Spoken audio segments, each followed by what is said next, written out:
Good evening. Is it working? Yay. Ah dear. Anyway, here we are, my friends. Welcome to well, this is Odyssey. We're here. We're live in game with this new alpha-y thingamajiggy. So lovely to see you all. Thanks for popping along. So yes, a stream tonight, which is not narrative, is not Elite Retribution obviously at the moment, because we have finished the season on the cliffhanger. Yeah, so the backdrop. Actually, I noticed over here. Look, I've got a slight, got a green screen thing there. Let's just tweak that that way. There we go. Throw random words at Drew and see where he goes. Yeah, the backdrop works quite well, doesn't it?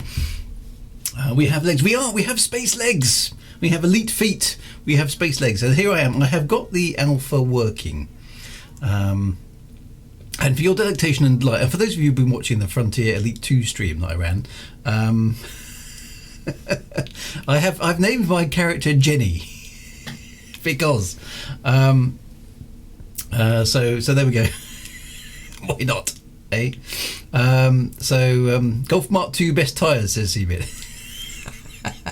This is a thinly veiled attempt to distract me, I feel. So yes, Jenny has taken this is I've decided this is the great granddaughter or granddaughter. I don't know what it will be. 100 years. So yeah, probably great granddaughter. Great granddaughter Jenny is off to have new adventures. Is she one of the expensive ones? I have no idea. I mean, yeah, Jenny will have to evolve throughout the alpha. I think that will be the only time Jenny appears. Does she have purple hair? Actually, I think we could give her purple. Should we give her purple hair? Because that's something I haven't. I must. You'll be surprised to know I don't really know what I'm doing. It took me ages just to get the wretched key binding. Everything purple. Okay, well let's follow me as the first thing we should do. No, that's fine. That's right. So what? I mean, I don't think did we ever see Jenny? I can't remember. Anyway, lovely to see you back. It's good to see you, Kawakichi. Lots of people here. Fantastic. Lovely to see you. The correct name would be Ultraviolet. I don't know what I'm doing. No, I don't really know what I'm doing. Anyway, we are here. And apologies if the frame rate on this is a bit subject, because obviously the alpha isn't super duper optimized. And my PC isn't the most powerful PC in the entire known universe of Elite Dangerous. So let's just have a look at the frame counter. So I'm getting here, just standing here doing nothing, I'm getting 33, 34 FPS, which is probably just about livable. We'll see how it goes, okay? We'll see how it goes. Now, I did, in getting my key binding set up, I did actually attempt to do a mission, and believe it or not, I mean, you're going to be most impressed by this. I succeeded on my first time out. I thought I'm going to give it a go because I want to see what everyone's talking about. But so I managed to retrieve a thing, get back home almost, and just on the verge of dying. So I have lots of questions. But I did manage to complete the mission. But anyway, let's have a quick look around. So first impressions. I mean, here we are. This is the inside of a spaceport. Okay, I'm not quite. This is Armstrong. It was a collection mission, so I just had to go and pick up a thing and come back again. I haven't fired a gun. I have used the electro gizmo thing to recharge. So I'm just, and the idea of the stream tonight, I mean, lots of other people obviously have done Elite Dangerous Odyssey things, and they're way better than me at they're talking about this stuff, because I haven't played an FPS game since Doom. Okay. So first impressions, it looks better than Doom. I'll give it that.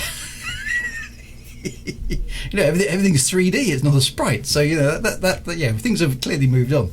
The electro gizmo, that's what I call it. So I'm more interested in, okay, if this is I mean, and cards on the table. Not that I've got any cards, so cliches alert. Hands on the table. I would have preferred if Frontier had spent all their time working on the spaceship game, which is what Elite is as far as I'm concerned. Okay, but okay, this is where Elite is going. So it's up to me to kind of, okay, well, is there stuff in here that has of interest to me as a person who actually prefers flying around in spaceships? It doesn't look better than Doom in 2016. But I mean, I'm talking about the DOS version of Doom. Okay, that's the last time I played an FPS. I'm not an FPS player. I will. Yeah, you will notice this fairly quickly that I am not very skilled at this sort of thing. But this is Elite. Okay, so as you know, Elite has a special place in my heart, and I can't. I can tweak the nose of the dreadfully spindly killer fish that is Frontier, but it's Elite, okay, so I've got to go with it. So anyway, I'm gonna wander around and give you my view. Now, the first thing, of course, that I noticed from a kind of lore perspective is that a whole bunch of new organisations have just appeared. Okay, so we've got Apex Interstellar, who are the taxi firm, and Frontline Solutions.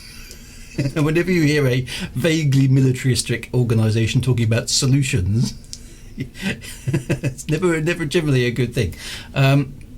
So Pioneer Supplies, Inter Astra, I don't know who Inter Astra are, I haven't followed that one, Vista Genomics, and The Lounge, okay, which is, of course, the first place I'm going to go to, because that's obviously the way it's, that's definitely the right place.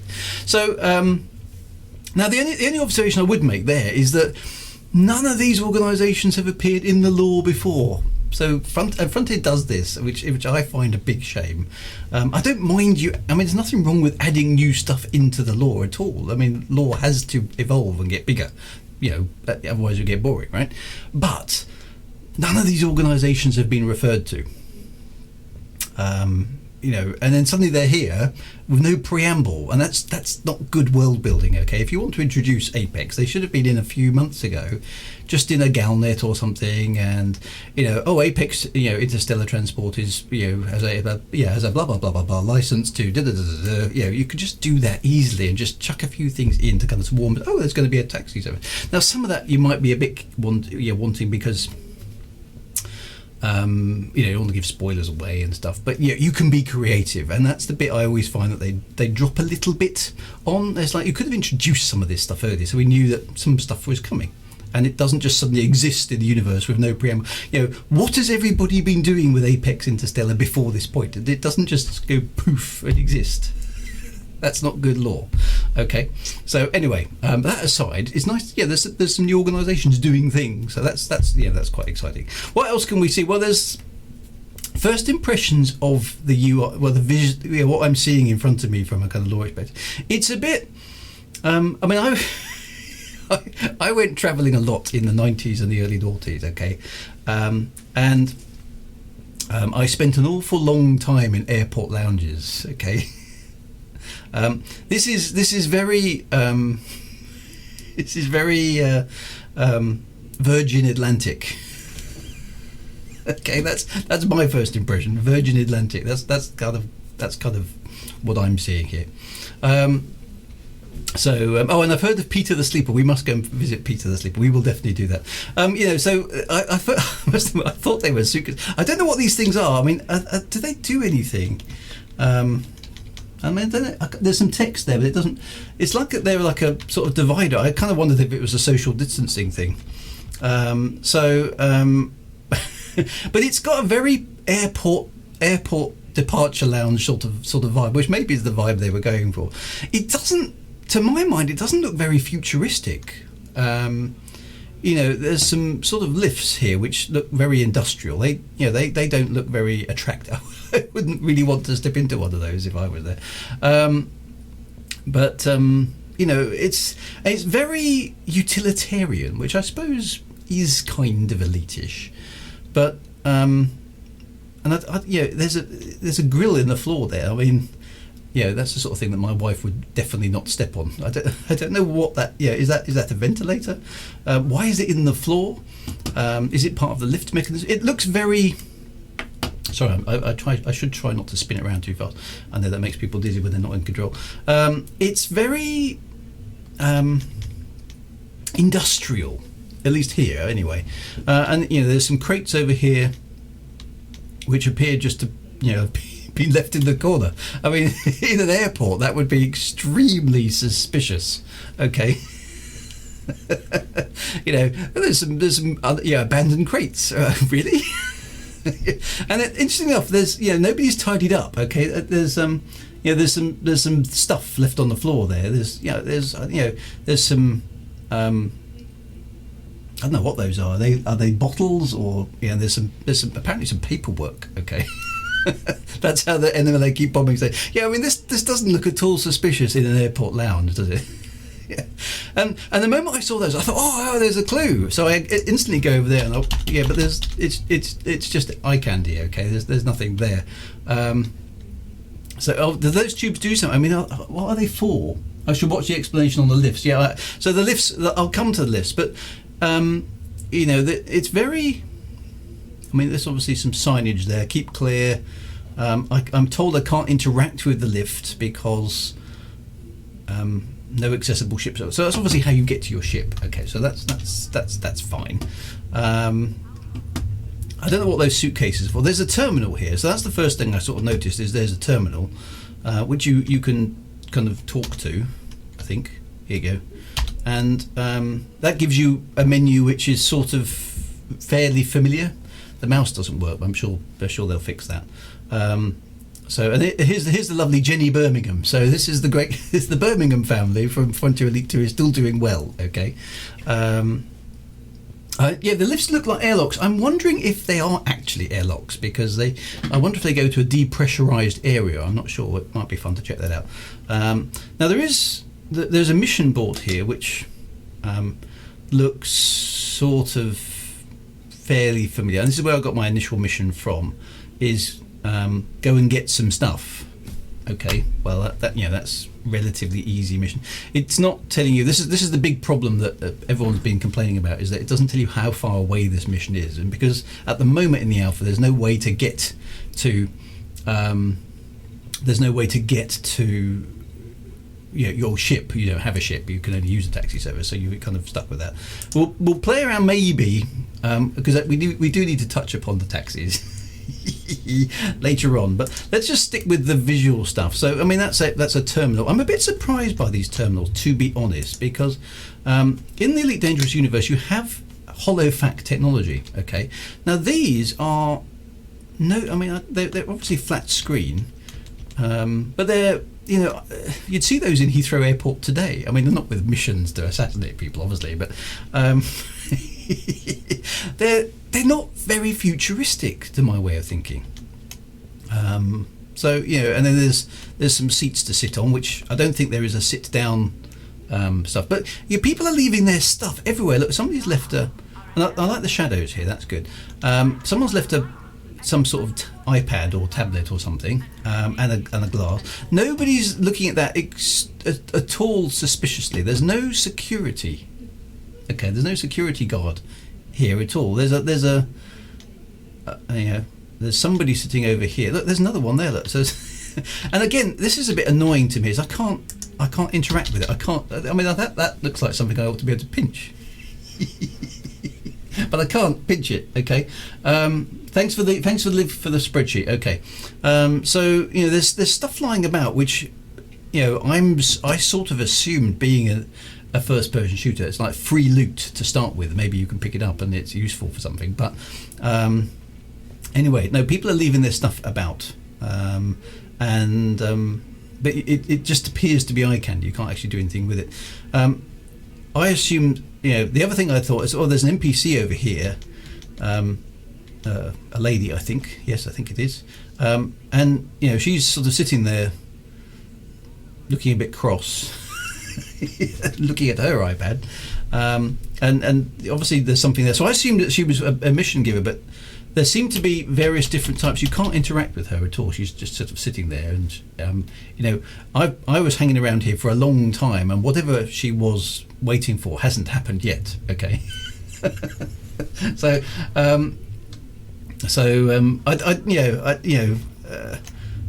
you can't. I mean, she doesn't. The funny thing is, I can stand here, which is very, very, very suspicious. Okay. Just sort of looking over her shoulder, and she doesn't react, which I found quite funny. So I'm just sort of, I'm doing the equivalent in the UK. And this is very rude in the UK, so it might not be the same internationally. But one of the things you don't do if you're standing near anybody else is read their newspaper. Okay, that's just the height of rudeness. And so, but she's she's not bothered. Anyway, so that struck me. The other thing I think is quite, I mean, the quality of the lighting and the ground, this does look pretty good to my way of thinking. I'm not sure about the yucca plants everywhere. Well, I'm not sure if they appear to be real. They're not hollow fac representations. So yucca plants seem to be a thing. I mean, maybe these pads are extremely cheap, but you know, you can't pick one up, and you don't appear to have one. So I thought it would be given that this lady's got one here, and they're all sort of lying about.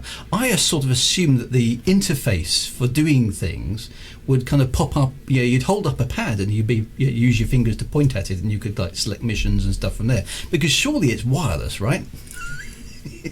But no, apparently you've got to walk over to these terminals, which are very. I mean, I like the fact they've got a little bit of wear and tear on them, but they're kind of.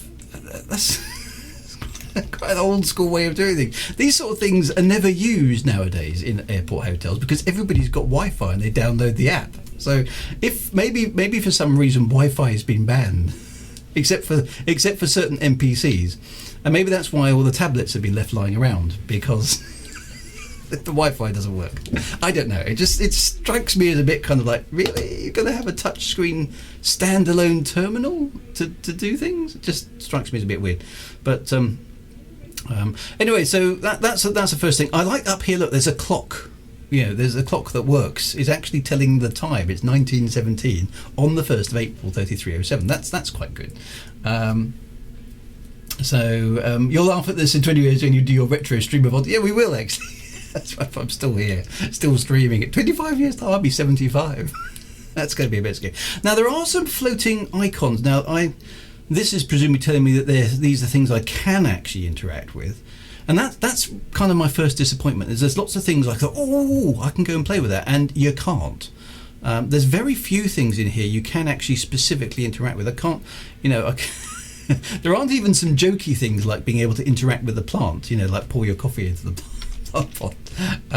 So that's something that I think could do. But there is a bit of a scuff mark on the floor. Things look a little bit worn. That's quite good. There's lots of chairs about, which kind of implies the place should be a bit busier, because there's an awful lot of seating capacity here that's not being used.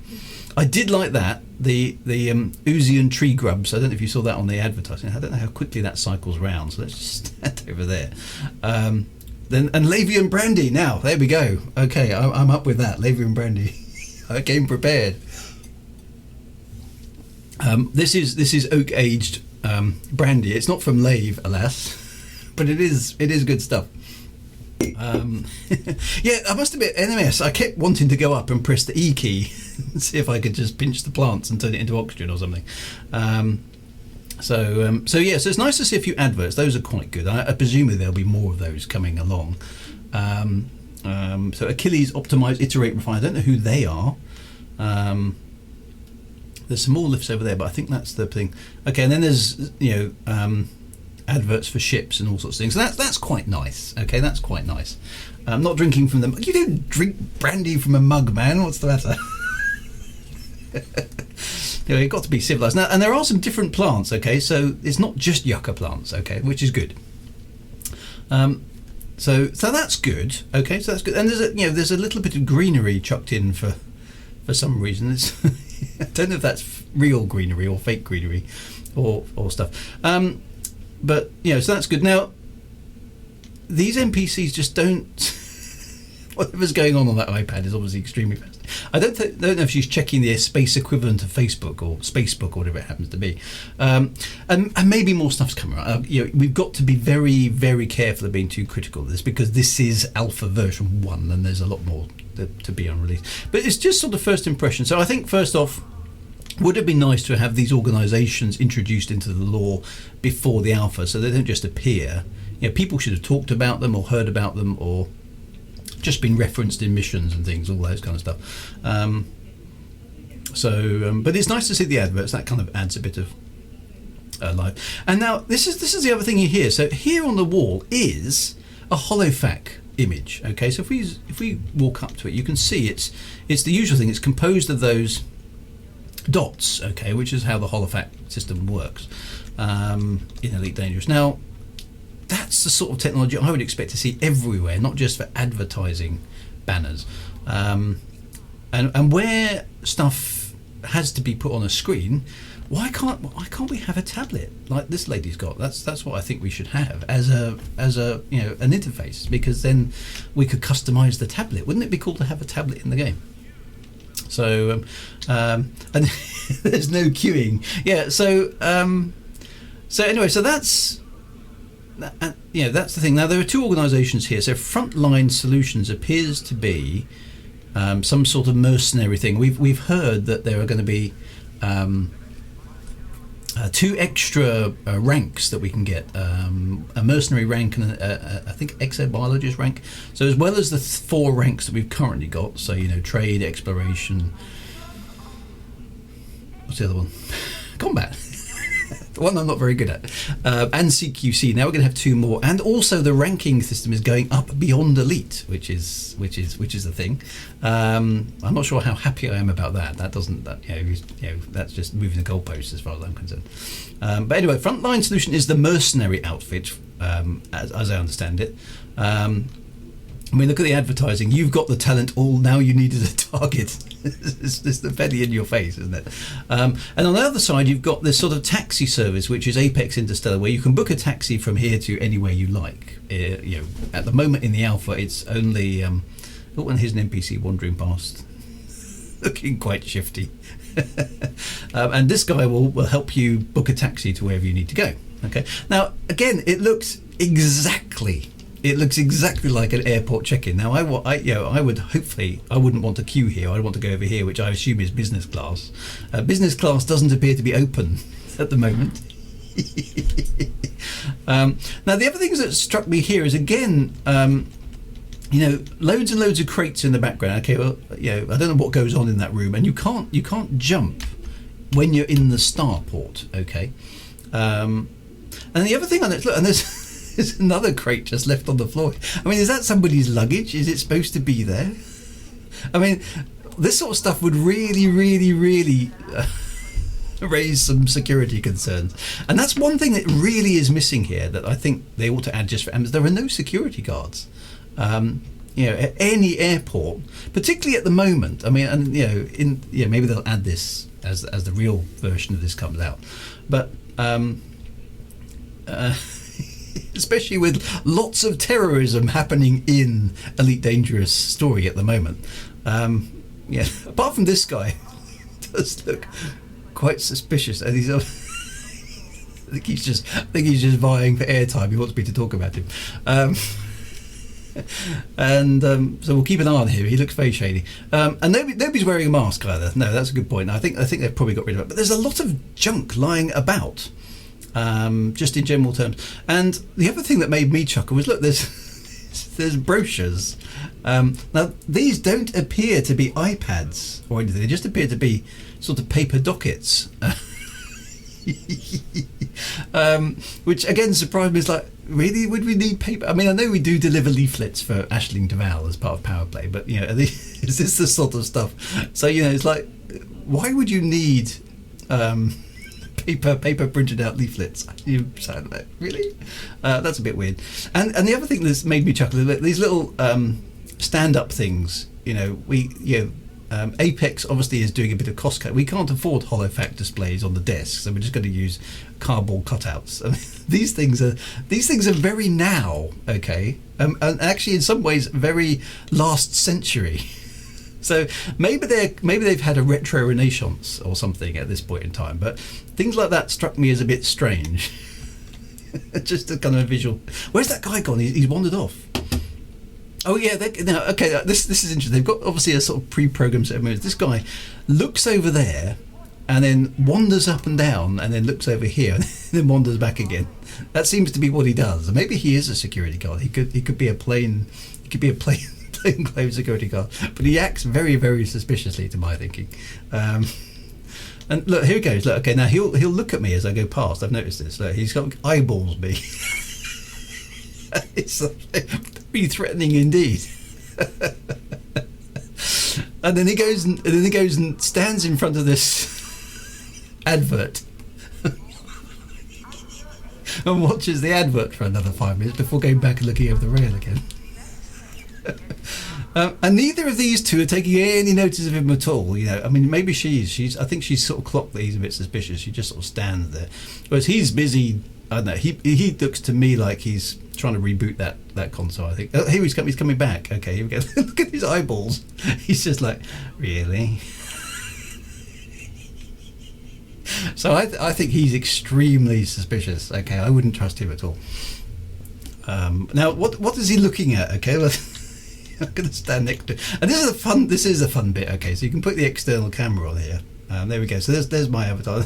Both kind of looking. If I put it into F4 mode, there we go.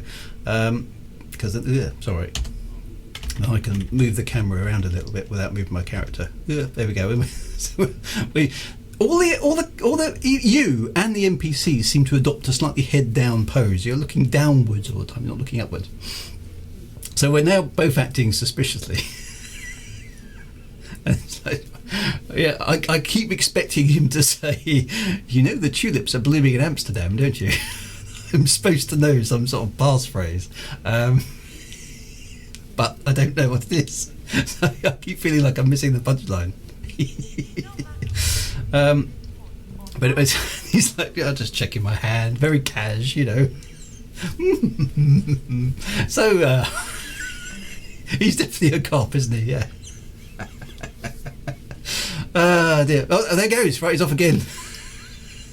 So whatever he's looking for, he hasn't found.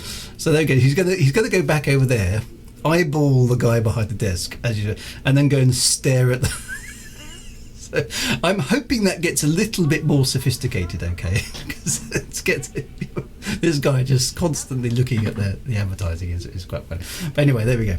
That's enough of that. So over there. And this is very departure loungy over there. That's the Apex departure lounge, or departure gate, I suppose. Again, there's no security. At least there's no obvious security. So I would, and I know that you're allowed to take a gun with you because, unlike most airports, there is a little shop downstairs where you can buy guns. Which I think if you're this is the bit that doesn't really get to me by the law, is that if you're trying to prevent terrorism, surely locking down the sales of weapons in the departure lounge. Oh, he's back again. So this is where the law of this stuff is, to me, isn't all that well thought through. It's kind of it's gamey, and I get that we all want to buy some guns and go and shoot stuff. Well, some of us do. I'm not actually all that interested. I want to do the exploration, but I get that people want to be able to buy guns and go and do stuff now. But this is kind of like a public space, and we've discussed before how life is cheap in the Elite Dangerous universe, and it's just like, yeah, okay, so there's massive terrorism going on, but don't worry. You can go look, and in fact, guns can be advertised on the screen. There you go and buy yourself a Manticore. Finish the fight. That's exactly what you want your kids to be seeing advertised. And there aren't any children, actually. That's the other thing. I mean, there aren't many people about. There are a few NPCs. Sort of. Here's another guy who's acting suspicious but never goes anywhere. He's, this looks like a kind of hardened space dog kind of type dude, and he just seems to be squinting in the middle distance as if he's lost a. He says, "Should I be wearing my glasses? I can't read that sign." That's he's not very sure. There's basically the vibe I'm getting here is guns and drink is basically guns, drinks, spaceships is what's going on in this universe right now. But interesting enough, I don't think I've seen anybody with a gun on them, i.e. holstered on their sort of waist. So anyway, there's the thing. So anyway, let's wander downstairs. There are a lot of adverts for ships. Okay, so ships. There's more drink. Okay, so ships, guns, and booze is basically what we're talking about here. So I half expected when I came down here to sort of see a sort of, I don't know, a Las Vegas style casino thing going on, but I haven't found the casino yet. Maybe it's all concealed carry. I think you're right here. So that guy looks like he's he's he's the sort of guy they ought to make a statue out of. There are other NPCs hanging around down here. So there's a little kind of corner where you can, again, they're using an iPad. I don't know if these two are having a conversation, but they look like they're having one of those uncomfortable silences between friends. Had a bit of an argument, and they're not quite sure how to resolve it. So they're sort of studiously not looking at each other. And I don't know about. There's somebody walking up the stairs. Look, sort of, and this is. Oh, no, he's changed his mind. The animations aren't very fluid yet, but again, that's another thing I'm sure they'll fix in the alpha. I haven't decided whether they're real plants or not. They aren't holographic plants, but it's difficult to tell whether they're real plants or whether they're just plastic ones. There's more of these terminals. So this I think is a bit weird. These terminals. As I kind of already mentioned, I think those are a bit strange, and there's more of now. I assumed here this was a sort of drinks machine, but again, it's just an advertising board. You can't. There's nothing to interact with, which again might be coming. I kind of expected the entire room here to be full of things that would be slightly tongue-in-cheek to play with, if you know what I mean. You could press this and get yourself a Coke, or you press this and the sign would light up saying please don't press this button, those sort of things. That's what I kind of thought would happen, but nothing, unless somebody knows otherwise, nothing really interacts with you other than the NPCs and some very specific points like these terminals, and it's not very big in here either. There isn't a great amount of space in this departure now. It's quite good, and nobody else other than you, certainly NPC wise, appears to be doing anything. It doesn't appear to be going anywhere. Now that again could be an alpha-y thing, mission, NPCs doing stuff. I'd expect to have seen a few people go into those lifts, but you don't tend to see anything happen. So I don't know. Okay, so here's but they do wander around and appear to have sort of conversations. So now this guy's got a package there which says unlock. So I don't know if that's a weapon. I don't.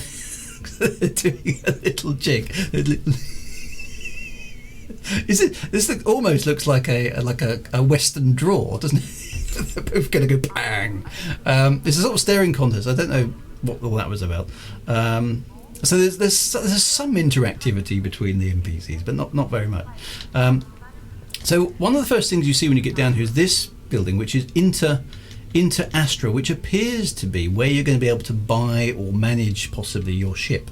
So this is there's a nice massive hologram of ships here, Ferdlands. Now there is one nice little feature that I spotted around here, which I thought was a nice touch. This appears to be at the moment disabled. It says talk disabled. So apart from her giving me a very, very, very intense stare, there's no other way I can interact with her.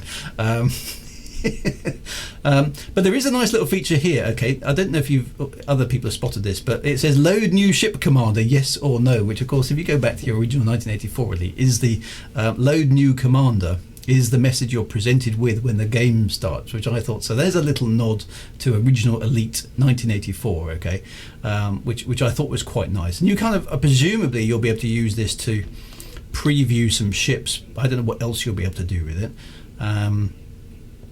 But it's quite a big thing that's sitting here in this room, so presumably it will have some purpose. Right now in the alpha it doesn't do anything, so I guess we're sort of waiting. So she's effectively been disabled, but she does like staring at you slightly disconcertingly every so often. If you need advice, just let me know. And of course, you go over there, and she won't talk to you. She's a Jenny. Look at that. She's a Jenny too. So the two Jennies have met. So Jenny is a name that's obviously alive and well in Elite Dangerous, which I was very encouraged by. I thought that was quite good. So anyway, so she's got a drink. Now again, look, there's paper on the desk, which again doesn't appear to be doing anything. There's what looks like a notepad and a stylus there. Again, you can't interact with any of those. You can't sort of pick them up and look at them. She doesn't seem to really care. I think she's very, very bored. And you know, there's a plant pot. There are boxes here. Again, none of these things do anything. They're just, at the moment at least, they're eye candy. So yeah, a Galnet display would be an obvious thing to have. Now, the other thing that I don't like, okay, this is a pet peeve, is these interfaces. I was looking at this thinking, oh yes, interfaces, excellent. What does the interface show me? It's totally meaningless. So there's a keyboard there, and then there's some funky high-tech looking stuff, okay, which is just there to look cool rather than actually providing the information. It's classic sci-fi error. It's like, this stuff is, to me, is like the never ending gear shifts in Gone in 60 Seconds and those sort of car racing films where they're always changing gear and they've got like a 15-speed gearbox. It looks cool, but it's like, why isn't there a spec sheet for the ship that you're looking at? Okay, so there's a Viper there right now, right? Why isn't that a spec sheet for the Viper? And again, maybe it's coming. Okay, you've got to be a bit careful. But on first glance, it's just a list of numbers with some bars rolling up and down the screen. It doesn't mean anything. It's just like, and we know everybody, there's numbers on there. So what does this? It doesn't mean anything. It's just there to kind of look high-techy. And I don't like that, okay? I don't like that. That just looks like somebody thought, we need to put something there that looks cool. Is it a Ferdinand? Sorry. Was it Ferdinand? It's moved now, obviously. That's... different ships, but I didn't recognise it. It's the scale actually is confusing me. That's one of those. It's changed again. That's a Mamba. I know that. I think.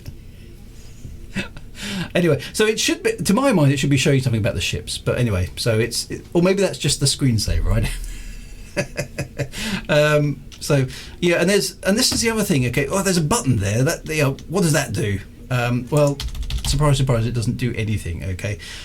This feels to me, this disappointed me a little bit, and again, it might be changed. Oh look, you get the name of the ship on the side, which is useful for people like me who forget.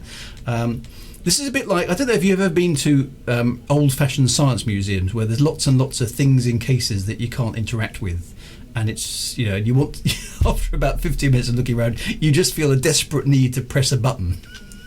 That's what I get with this. Is I want to do something. At least maybe just let me spin alter the angle of the ship, or just view it from different angles, or zoom in and zoom out, or see loadouts and stuff. I don't know. There's the Cobra Mark III anyway, so at least we get to see that. So maybe that sort of stuff coming, but it's very passive. And it does look like a great place to play snooker, though, doesn't it? A space snooker. That's what we need. Is there a CD player? What is that? There's there's a little hatch there. Again, it looks like the sort of thing you could interact with, but it doesn't do anything. So there's nothing in here at the moment I think you can actually do at all, which is I think a little bit of a shame.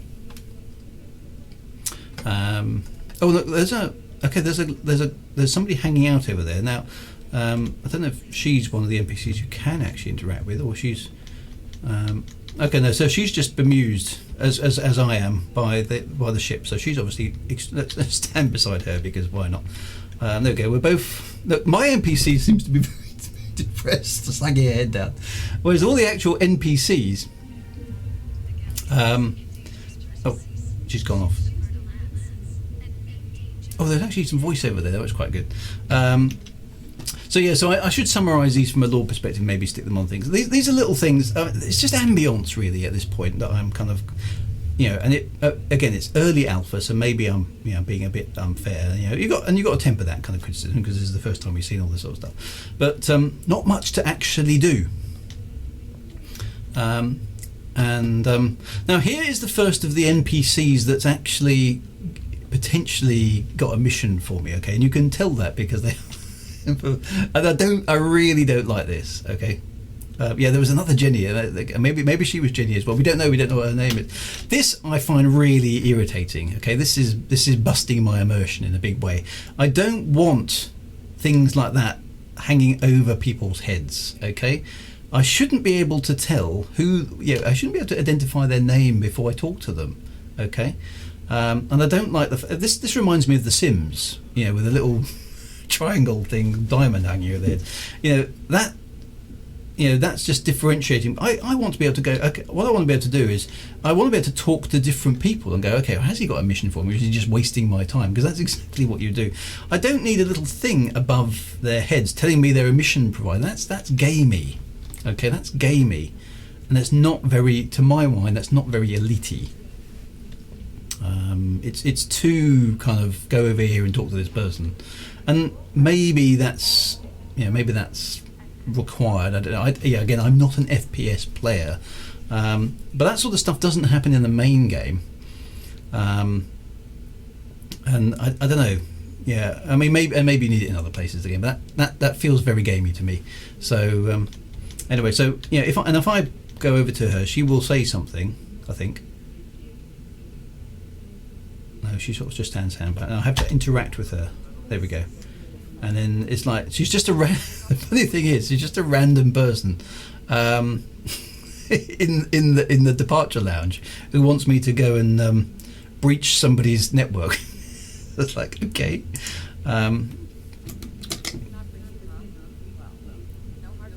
Not for me, no hard feelings. Okay, it's like cringy dialogue, but anyway, never mind. Anyway, so there are a bunch of these guys, and it seems to be that the most, from what I've been observing, most of the illegal stuff you have to do in person. It's not on the official boards, I suppose. Maybe that's how it works. But if they wanted to do a sting operation for dodgy mission givers, it wouldn't be hard to identify who's who, because all the dodgy mission givers are sort of standing here, waiting for innocent people like me to wander through, and they sort of whisper in your ear, yeah, do you fancy using that gun of yours? It's kind of entrapment, exactly. So it's coming across very gamey at this point, and I don't know what the answer to this is, but I would stop with this. This person is a mission giver for starters, because why can't I just interact with the NPCs and sort of, because if I was if I was one of these guys, I'm thinking this from a kind of lore narrative perspective. If I wanted to give some sort of person an opportunity to do something slightly dodgy, I don't think I'd do it in public. There need to be some sort of back rooms where stuff happens, maybe behind the card game, and maybe playing something like a card game, is your route to entry. You have to work your way into getting some level of trust first before these people will give you clandestine missions. So again, that could be an alpha thing, that we're seeing a selection of missions now so that we can test them. And look at this guy eyeballing me. They're very very, very intimidating. Is that Peter the Sleeper? No, that isn't Peter the Sleeper. I think it's somebody like Peter the Sleeper. He just looks extremely bored. He keeps meaning to get up, but maybe he's got piles. I don't know, poor fellow. He's been in one of those taxis for too long, and his bottom's really sore. I don't know what the explanation is, but it's quite funny. So these mission givers, they're all dotted around here. You can spot. I mean, you don't need this floating thing above them to tell them they're a mission giver, because it's obvious by the way they're just sort of standing, kind of trying to be nonchalant and looking so. I mean, if you saw anybody like this in a, look at they've got their arms folded like this. It's okay. They've got their arms folded like this, and they're sort of eyeballing anybody who comes near them.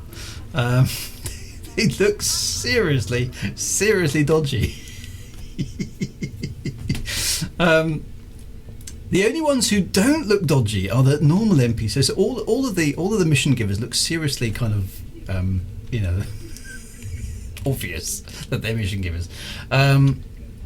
Yeah. Anyway, there's another advert for Lavian brandy. So cheers to the Lavian brandy. That stuff is good.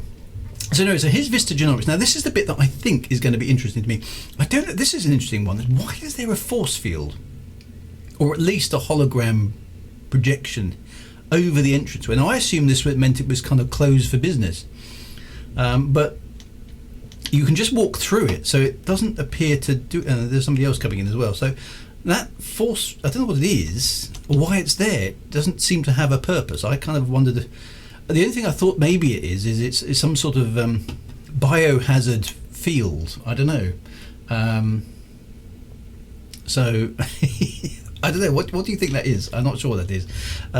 You can't do anything in here because this part of the game isn't unlocked at the moment. So whilst we can talk to Genevieve, everyone's actually this girl looks like Jenny's sister, doesn't it? Let's just check that out because I think they look virtually identical.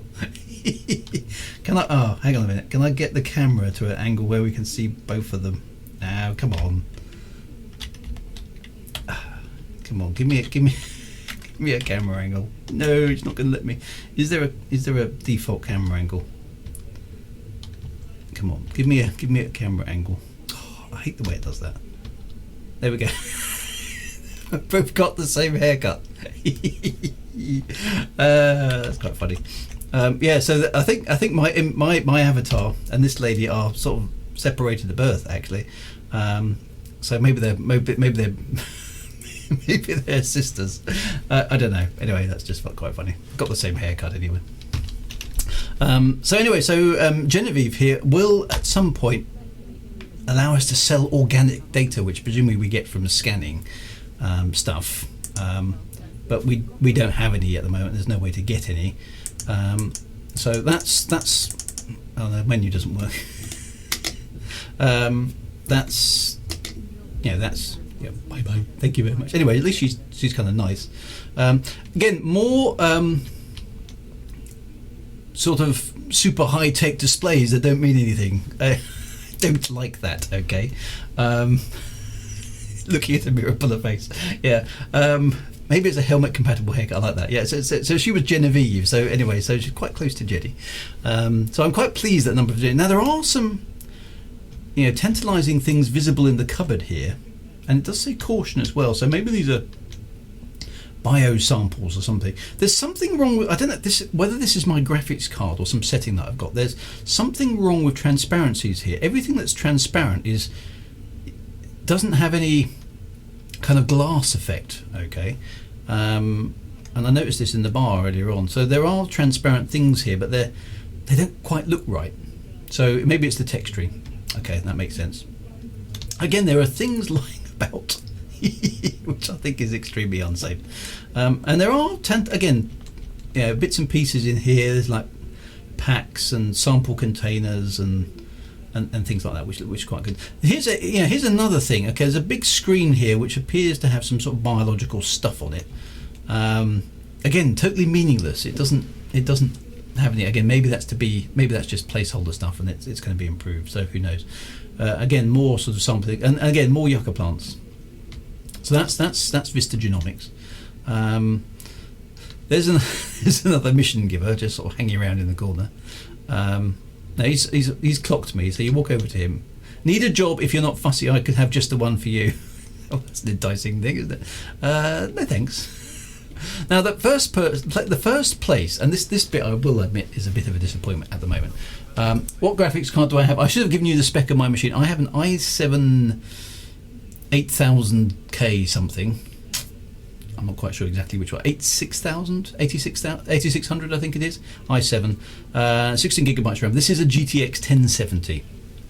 The game is running on ultra settings. I haven't switched anything. That's what I normally run on Elite Dangerous. And I'm down here. I'm getting 25 frames per second, so not great. Okay, so more mission givers there. There's a bit of ambience which I quite like. Yeah, you got the tannoy announcements. That's quite good. This is what the game is looking like on not a bad spec PC, but certainly not cutting edge. Okay, now I will talk about the gravity in a minute. Now I don't know. Does anybody know? I don't know which planet I'm on actually. and I don't know what the gravity is supposed to be here, so that's something. Now I do notice that the floor is almost all metal, or at least appears to be, perhaps rubber coated metal, and that implies that maybe open the system. Yeah, okay. Open the system app, he says. Okay, how do I tell? I mean, in the old days, I'd have pressed 1, and I know how to do. This is another thing. Okay, so there's multiple interfaces here. As you saw, when we talk to people, we have the interact button, which offers us. Let's just go back and let me show it to you while we're talking about interfaces, because when we interact with a person, we get. Okay, I kind of okay. This is just operated by you. Not this is me with my throttle at the moment, and we get kind of a what is sort of a apart from the fact that it doesn't work, but no, it's not doing anything at the moment. But an interface that's fairly familiar to us. And if I go over to one of those terminals, where's the nearest one of those? Okay, over here. Again, and I was quite pleased to see this. I don't like these terminals. I think they're a bit daft, but that side, the interface on here is sort of familiar. Okay, so the mission board, kind of, it's this classic orange, and if I do transportation, it shows me all the mission. This is sort of, it's familiar to us, Elite Dangerous wise. Yeah, we can kind of see there's going to be some factions at the top. There will ultimately be lots of destinations. We can see the reputation, we can see the influence. We know what this looks like. Okay. Sometimes the mouse even works. That's all familiar stuff. But when you're on the move,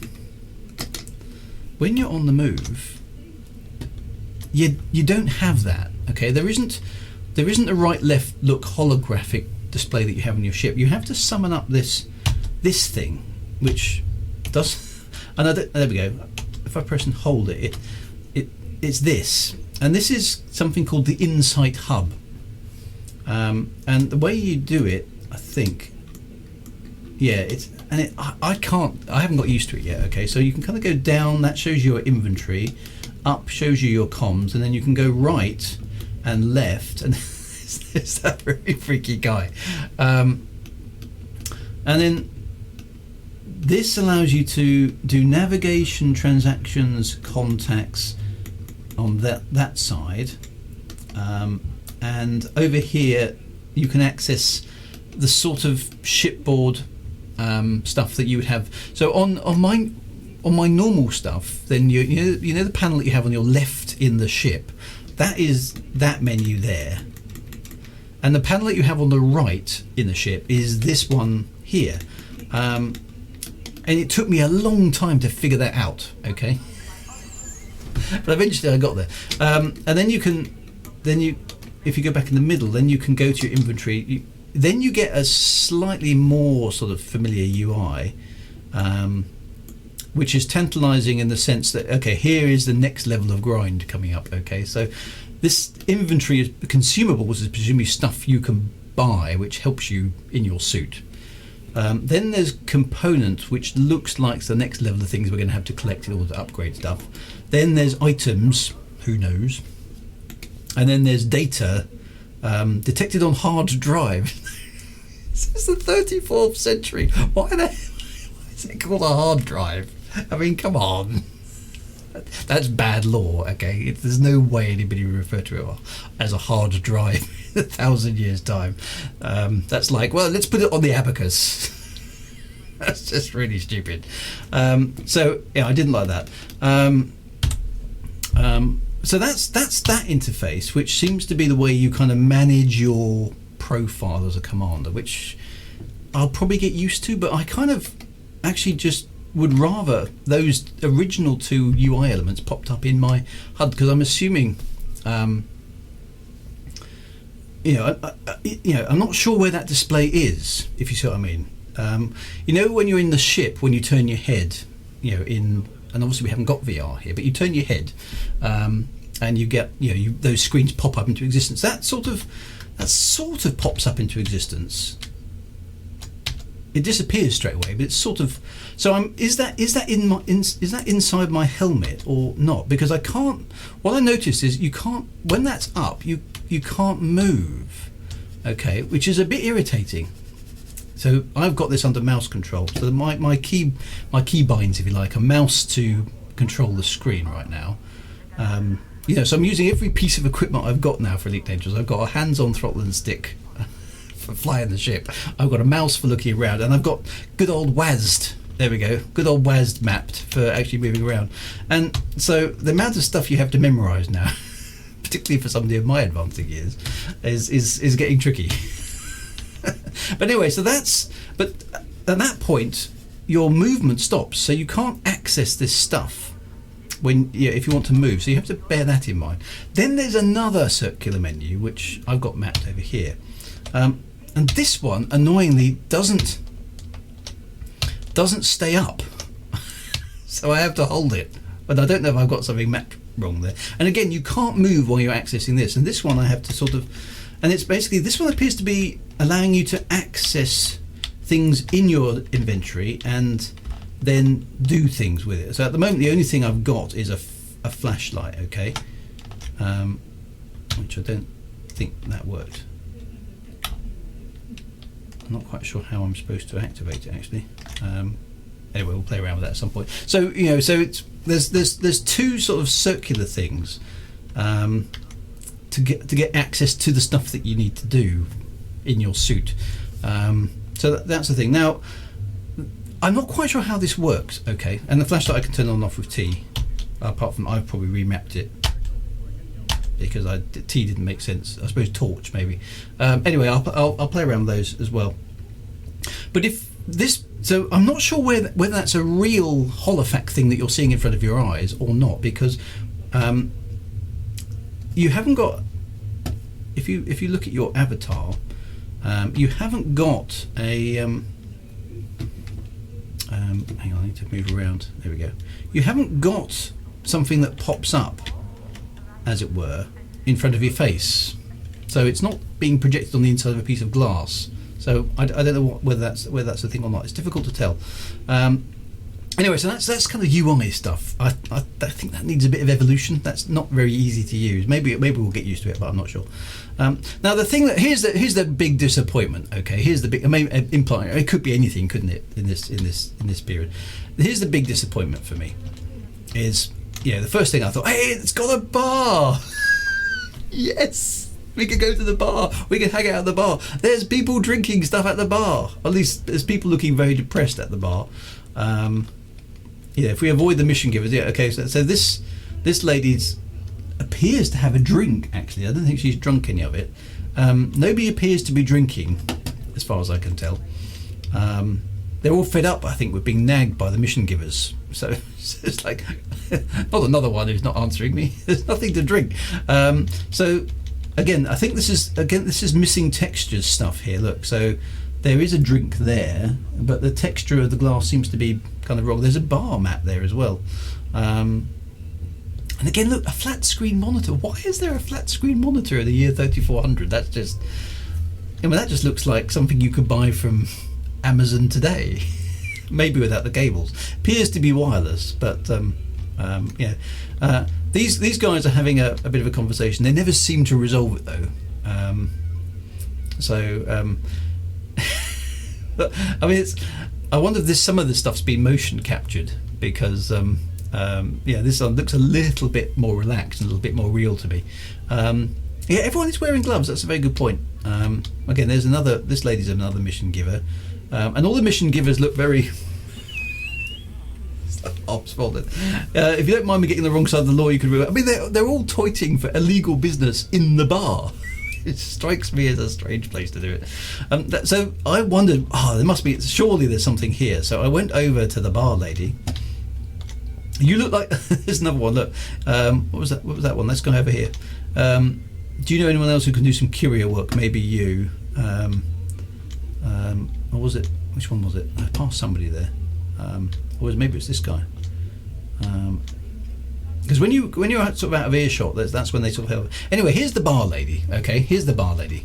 And so I figured, because she's even got a drink symbol next to her kind of floating thing. So surely she's the lady who's going to give me a drink.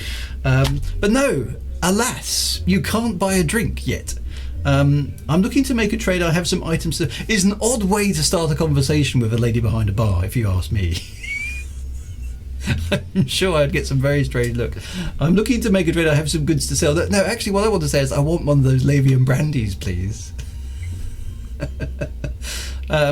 So I suppose looking to make a trade was the closest, and then it jumps into this. Okay, so this strikes me as very strange. Okay, so here's chemicals.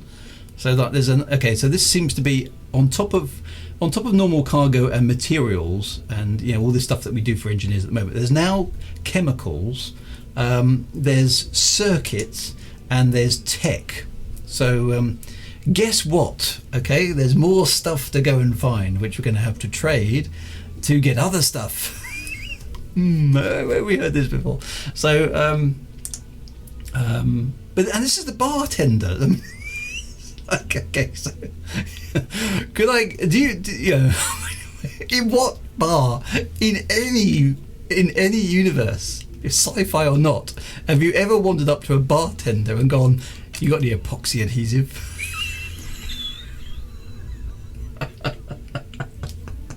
Or I don't even know what this stuff is.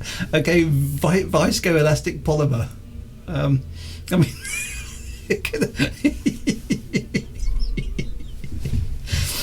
some Glasgow pubs do sell you glue. I'm going to try some stuff like that. So this is. I mean, why? I mean, okay, I can understand that we need to do trade and stuff, but with the bartender, why the bartender? Why is the? Anyway, cheers. That just struck me as like it just totally ripping me out of. I'm trying to believe in this universe again, because that's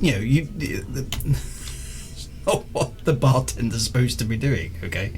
I mean, and again, Liam, it's a fair point. Maybe there isn't anywhere else for it to be at the moment. So I don't know. It just seems like a slightly odd place to have put it. You thought there would be some sort of thing. And anyway, so a bar that doesn't sell any beer, that's not a good bar. Okay. I quite like the ambience. It's got little seats and there's a little bit of LED strip lighting. Now, the next question is about that gravity stuff. Now, I don't know what the gravity on this world is, but we do need to talk about the gravity at some point. Okay, so this is the other thing that's kind of a bit of a wow factor. Okay, so this is the view out of the window. All right, now this is quite cool. So we can see a base, we can see a little bit of the new ground technology. Now I noticed on the way in, because I did take a shuttle out and back to kind of get a feel for this, is that's a massive impact crater over there that you can just see on the horizon. So that's quite nice. But there's a lot of stuff that I would expect to be in an airport lounge that's sort of missing. So pool tables and entertainment. They're advertising Lavian brandy everywhere, but you can't buy any. There should at least be a snooker table or things, and I quite like the advertising on those things. So so there's exogenomics thing over there. There's a bar here where you can't buy any beer or alcohol, and then over here, slightly oddly to my way of thinking, in a sort of departure lounge area, is a place where you can buy guns. Okay, so it's 0.5 G here. So again, it's very untidy. There's lots of boxes and things, but that again is a very mundane looking crate. I suppose a crate is a crate, isn't it? But this is a mess. I would get somebody in here. If I was the supervisor of Pioneer Supplies, I would say, get this place tidied up. What do you think? What kind of shop is this? When you got junk. This is there's a trip hazard there for starters. That's the health and the safety. Come on. It just looks like a mess. Not in a badly programmed graphical way, just as an ambience thing. Okay, it looks very kind of. And look, I don't know what's going on here. Is that mat isn't even square on the floor? Talk about triggering my OCD. Okay, I want to be able to interact with that and straighten it. I want to be able to tidy up that little stack of crates there and put those things in a decent order. That one there is not even placed on top of the other one properly. Okay. So it's like, and it's again peculiar. It's like a gun supermarket. Okay, you can't get a beer at the bar, but you can buy a gun. At least if you've got the money, you can buy a gun. So, and on the shelves over here, so you've got, I don't know what some of this stuff is. It's difficult to know. I guess these are power modules, life support systems. That boxes of stuff. Again, so med kits, fairly obvious what those are. There's a suit, again with boots and a helmet, kind of implying that maybe these are armors. Then there's some guns. So they're genuinely guns on the shelf for display, and presumably ammo for said guns. I don't know what these things are. There's some warning symbols on those which sort of imply they're dangerous, which fine enough. More guns, more trip hazards. Small guns, big guns, and suits and things. So some stuff is on display, and then look, this is again paperwork on the floor. Okay, so those suits are the exploration variants. Okay, so those are to come as well. So that's the thing. And again, we can talk to this guy because this bit of the shop is sort of open. Whatever you're in the market for, come take a look. Okay, so Nika Kim. She looks way too young to be selling guns to me. Let me browse your stock. I'm looking for consumables. So I can purchase a suit. The only suit that's available right now is the Maverick suit, which I can afford actually. So maybe I should buy one of those. Because the basic suit that you get is absolutely rubbish. Okay, that's the first thing to bear in mind. We can purchase weapons as well. So now here's a thing. Okay, now the pricing. I don't know if these are standard pricing. Okay, but this gun, okay, is 125,000 credits. You know where I'm going on here. Okay. It's the same cost as a spaceship. Now, and this is a problem that Frontier has kind of walked into over the years, of course, is that they haven't got a realistic currency in the game. Credits are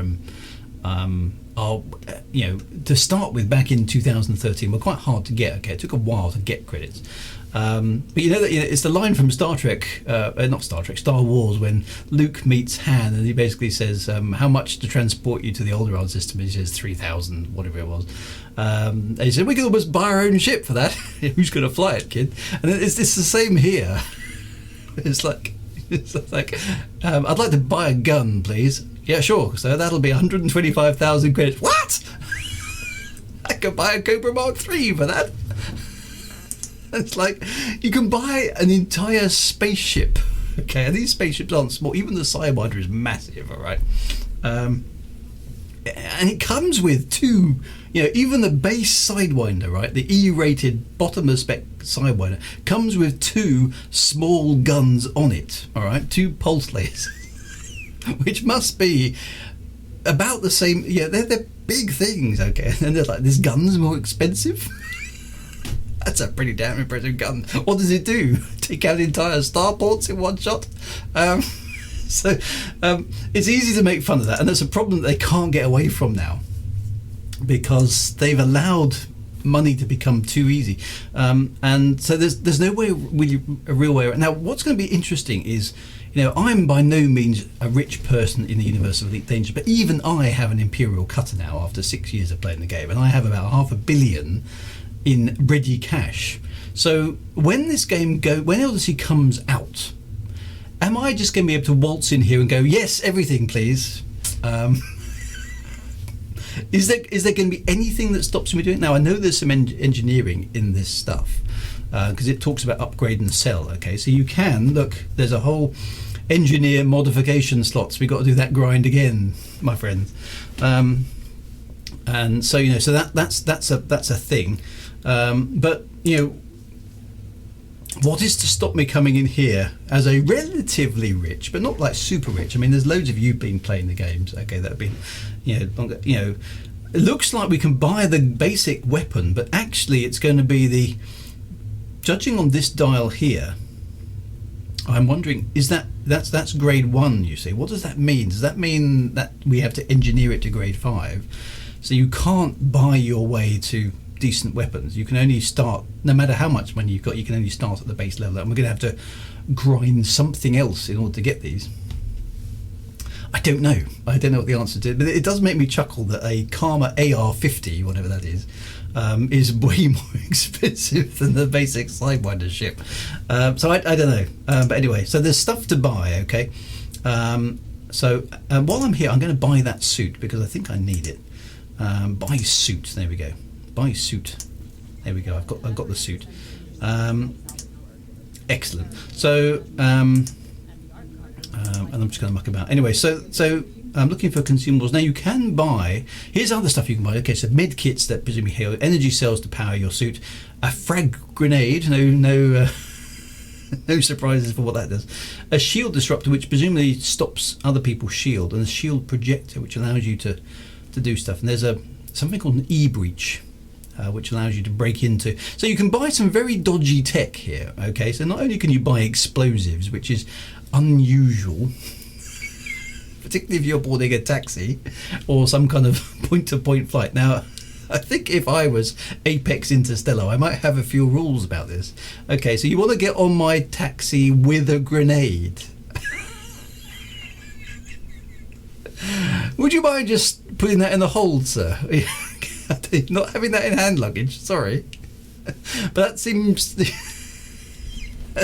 be so anyway, that doesn't make sense from a law perspective, does that you know. That's just very, very silly, but never mind. Anyway, so that'll do, donkey. Watch your back out there. Yes, it's extremely dangerous, and you're making it more dangerous by selling weapons. So anyway, so there we go. So that's quite funny. So yeah, so we can take missions. Now I wasn't going to bother taking a mission at the moment. I want to, because I mean I've been waffling on for an hour and 15 minutes. We haven't done anything yet. Let's go to somewhere, because I do want to check out some of the other places. Let's go and find Pete the Sleeper, because we've got to go do that. So the way you do this, because you can't get to your ship at the moment, you have to take a taxi using Apex Interstellar, which is this taxi company that has no objection to you carrying weapons on their taxis. Okay, so there we go. Now the other thing, just before we go, there's one thing I was a bit disappointed here. There is no way out. Okay, so there's this fantastic space base here, but the vast majority of it we can't get to. There's no way to get to an airlock on the ground level of this installation. The only way to get out of here is to get in a taxi and go somewhere else. So there's only really these two levels. So how presumably you flew in here from somewhere else. I don't know. So you know, you can't do that sort of thing. So anyway, so there's no way out. So this poor guy. Let's talk to him. I'd like to book a local shuttle. So let's pick somewhere to go. And the first thing I want to do is I want to check out something, so that they've got spaceports and things here. So let's go to Huygens Enterprise, which is literally, because I don't want to take too long, because there is a problem. Okay, aren't I in the Coriolis station? No, we're on the surface of Etienne C5 at the moment. Okay, so we're going to let's go to Huygens Enterprise, which is the orbiting space station around this planet. Let's go there first. Okay, now its shuttle is booked, and then the interface seems to stick for a moment. Now I don't know if that's just I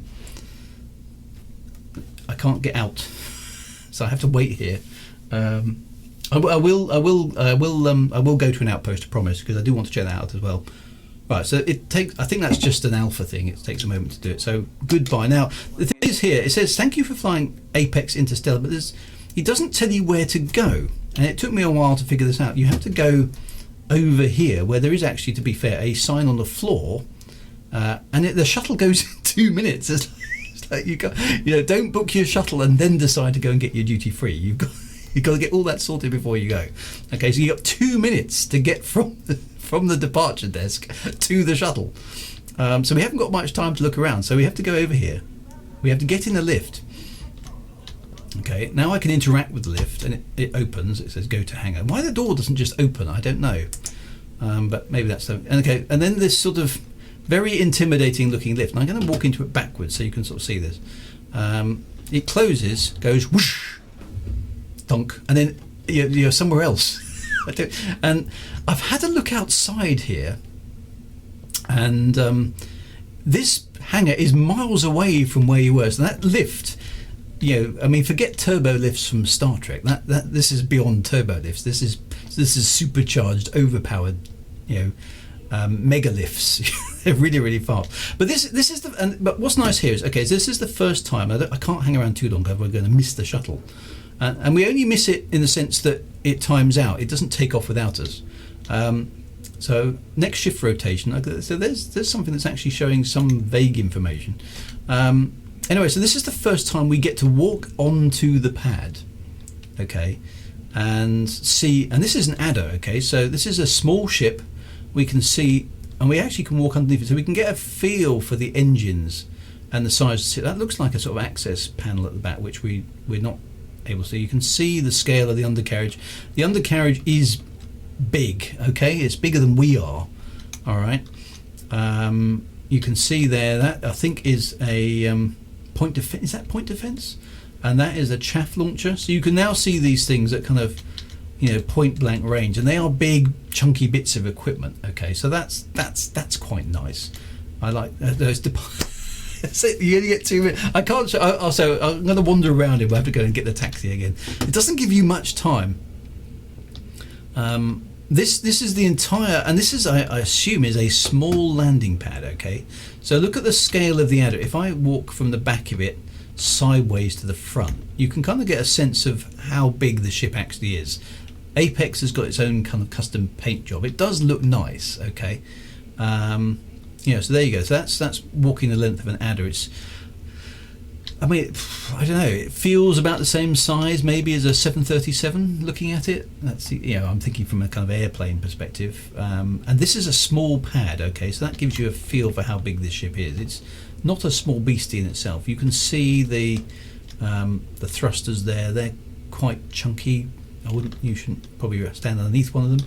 I mean, they don't seem to be at all bothered by you wandering around underneath the airplane, which is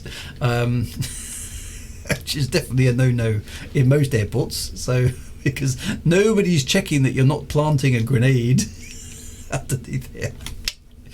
So I can't interact, and I'll just what would be nice here actually is maybe stick a grenade, or maybe a homing device, kind of Star Wars style underneath here. But anyway, no. So this is the shuttle I was supposed to catch, but I've missed it. But it hasn't taken off without me. It's just sitting here. It's just timed out. So I don't know why it times out. It seems to be a bit pointless. But you can wander over to the edge of the hangar, and it's tantalising views of pipe work and a few other bits. But there's not really much here. There are a few sort of what look like maintenance access ways and stuff, and you can see the ground here, which obviously this hangar is underneath the ground. What I haven't tried actually, which I'm going to just try. Oh, the running animation. This is the thing. Okay, this is the running animation. Why do your hands appear in your field of view? That's a bit weird. I'm just going to go external for a moment. So there you go. So let's just give you a feel of the skit. Actually, let's get her to walk underneath. So we can. This. So you can sort of operate things from a third person. So there's our lady standing, and it does that typical FPS thing of continuing to run even when she can't move forward, which is quite funny. Well, at least makes me laugh anyway. So let's just turn her around and then go external, and there we are. So she should be standing in. Okay, she's now obviously fascinated by the ship. There we go. So when there's some context, your avatar does sort of react, so you can kind of get a sense of the scale of the ship there. That's quite good. Okay, apart from the fact I've got a little kink. There we go. So she's obviously fascinated by that conduit there for some strange reason. But you can get a sense of scale there, which is quite nice. Okay, that's quite nice. That's how I was able to get a big green nuke strapped to my ship. Yeah, that's right. For those of you who watch my other stream. Oh, that's because I was looking up. Ah, that's interesting. I hadn't realised that. So if I make her look over there at the point defense or whatever that is. I think that's a point defense. Then go external. Yeah, she looks in that direction and looks up at the thing. Okay, so that's okay. So you can actually pose your NPC, your avatar, quite nicely. Yeah, so she does actually respond. So that's good. Anyway, so that's the scale of the cargo bay. That's quite good. She does move the head. So anyway. So I'm not sure about this running animation. I don't know why my hands are appearing in my field of view. That feels a bit weird. Anyway, so I've got to go back up there. Back to the concourse. Bit of lift music. That's quite funny. Very, very, very, very fast lift. Then we've got to go back to Apex Intercessor. Let's leg it over there.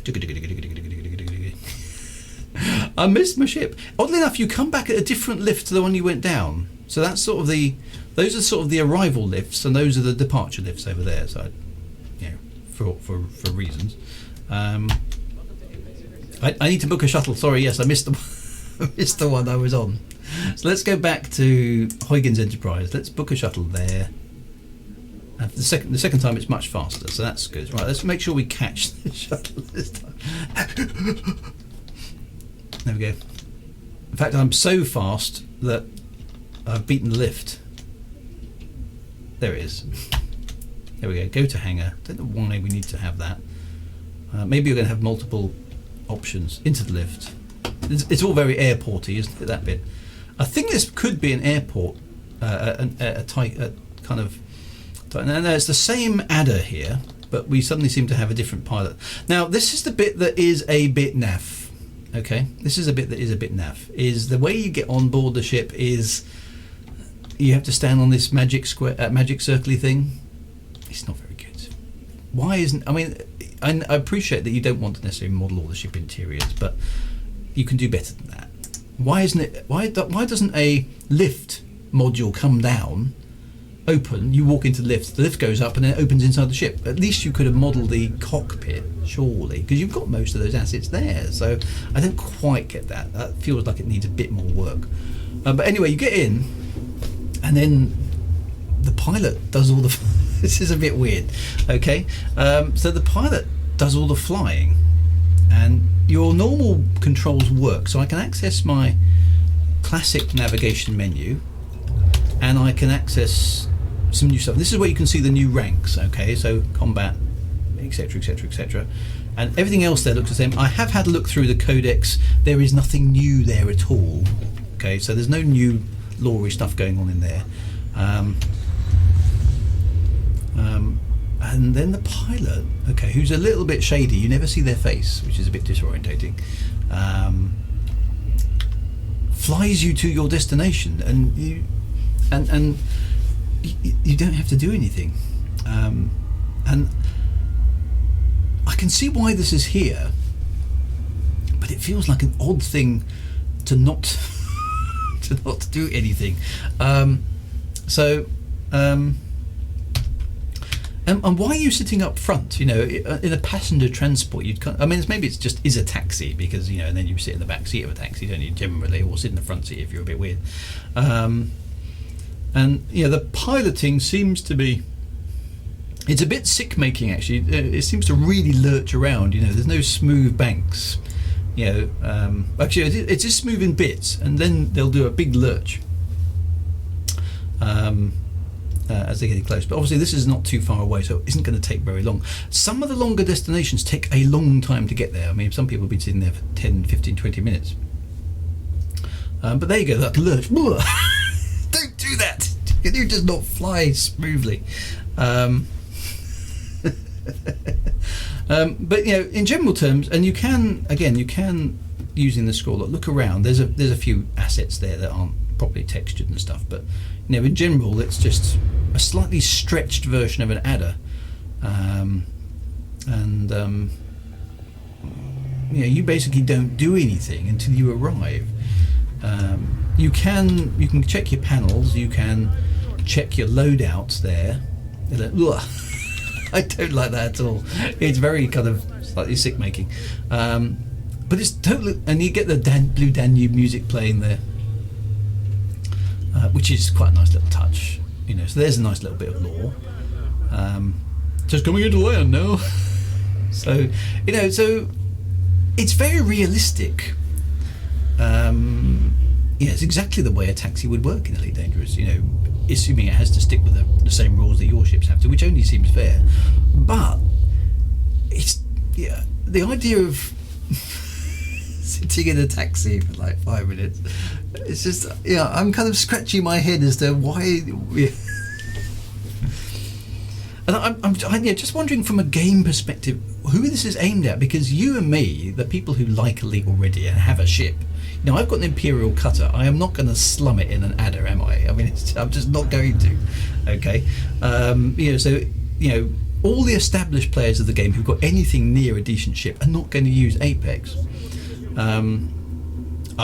Most of the time anyway. I can't think of a particularly good reason why I'd want to fly around like this, unless it was in an area where it was extremely dangerous for my ship to go, in which case maybe a taxi makes sense. But I think most of the time, if you've got a ship, you're not going to use this. And so this must be a feature aimed at newer players. And if so, then are they going to really be happy with sitting in a taxi for 10 minutes before they get to the adventure-y bit of the FPS? It doesn't quite, doesn't quite feel right to me. I don't know what the answer to that one is. My suggestion is just to speed up Super Cruise, and I've been saying that for years. So, but they haven't done that, so maybe they probably won't. But I don't know. I don't know what you guys think about that, but it doesn't quite feel right to me. Anyway, so you disembark and then fade to black. And then we're back on board. Now, this is the Coriolis space station. Okay, so this is the first time we get to sit. Yeah, we're actually walking around now in the inside of a Coriolis space station. We can look over the edge of the mechanism here, a little bit more detail than we've seen before, and it's just, it's very industrial and stuff. There is up there the hatch to the top of the space station, which we can't get to from here. The only place we can, of course, go is through this doorway, which is now new. And you can see these massive, look, I mean, these are quite good. Look, these massive, I presume they're sort of shock absorbers. Look at the size of them. Okay, so they're quite good. They're really huge. But this is the same mechanism here. Okay, so this is hangar 34 on Hygiene Enterprise, and it's the same lifts as you might expect. So quite a lot of, not surprisingly, I suppose, reuse of assets. So that's quite good. Into the lift we go. Very, very fast lift, which goes to this place. Okay, so this is another lounge, but it's not the same lounge as the one that's on the starport. This is the lounge for the Coriolis space stations, and probably the Orbis ones and all the other ones as well. Okay, so that's kind of what it looks like. Now the same things are here. Okay, so Apex Interstellar is here, Frontline Solutions are here, Inter Astra is here, the lounge is here. You still can't buy a beer. Pioneer Supplies is here, Vista. So the same 6 organisations are present kind of everywhere. There are some different assets here. There's a table. There's more pads lying about. That seems to be a thing. Same mix of things that are messing. Now we are on a. Now the interesting thing here is let's go up to the video area where we can see, and this is nice. I like this. We can see out of the windows. Okay, and we can see, I hope, at times, ships coming and going. So we're now inside, but we're inside the docking area. Okay, and we can kind of see. You can still see those, whatever those trucks are doing, driving around the interior of the space. Now, what's going to be interesting to see is we don't know what this building looks like from the outside, and I've tried. I think I'm right in saying that this doesn't work. So let's just try, and because if we go up a bit and go outside, you see it instantly goes black. You can't fly outside and look back, which is a bit annoying. Okay, so you can't get a perspective on what the outside of this building that we're in looks like from the perspective of the rest of the space station. So that's a bit annoying. Hopefully we'll see that at some point.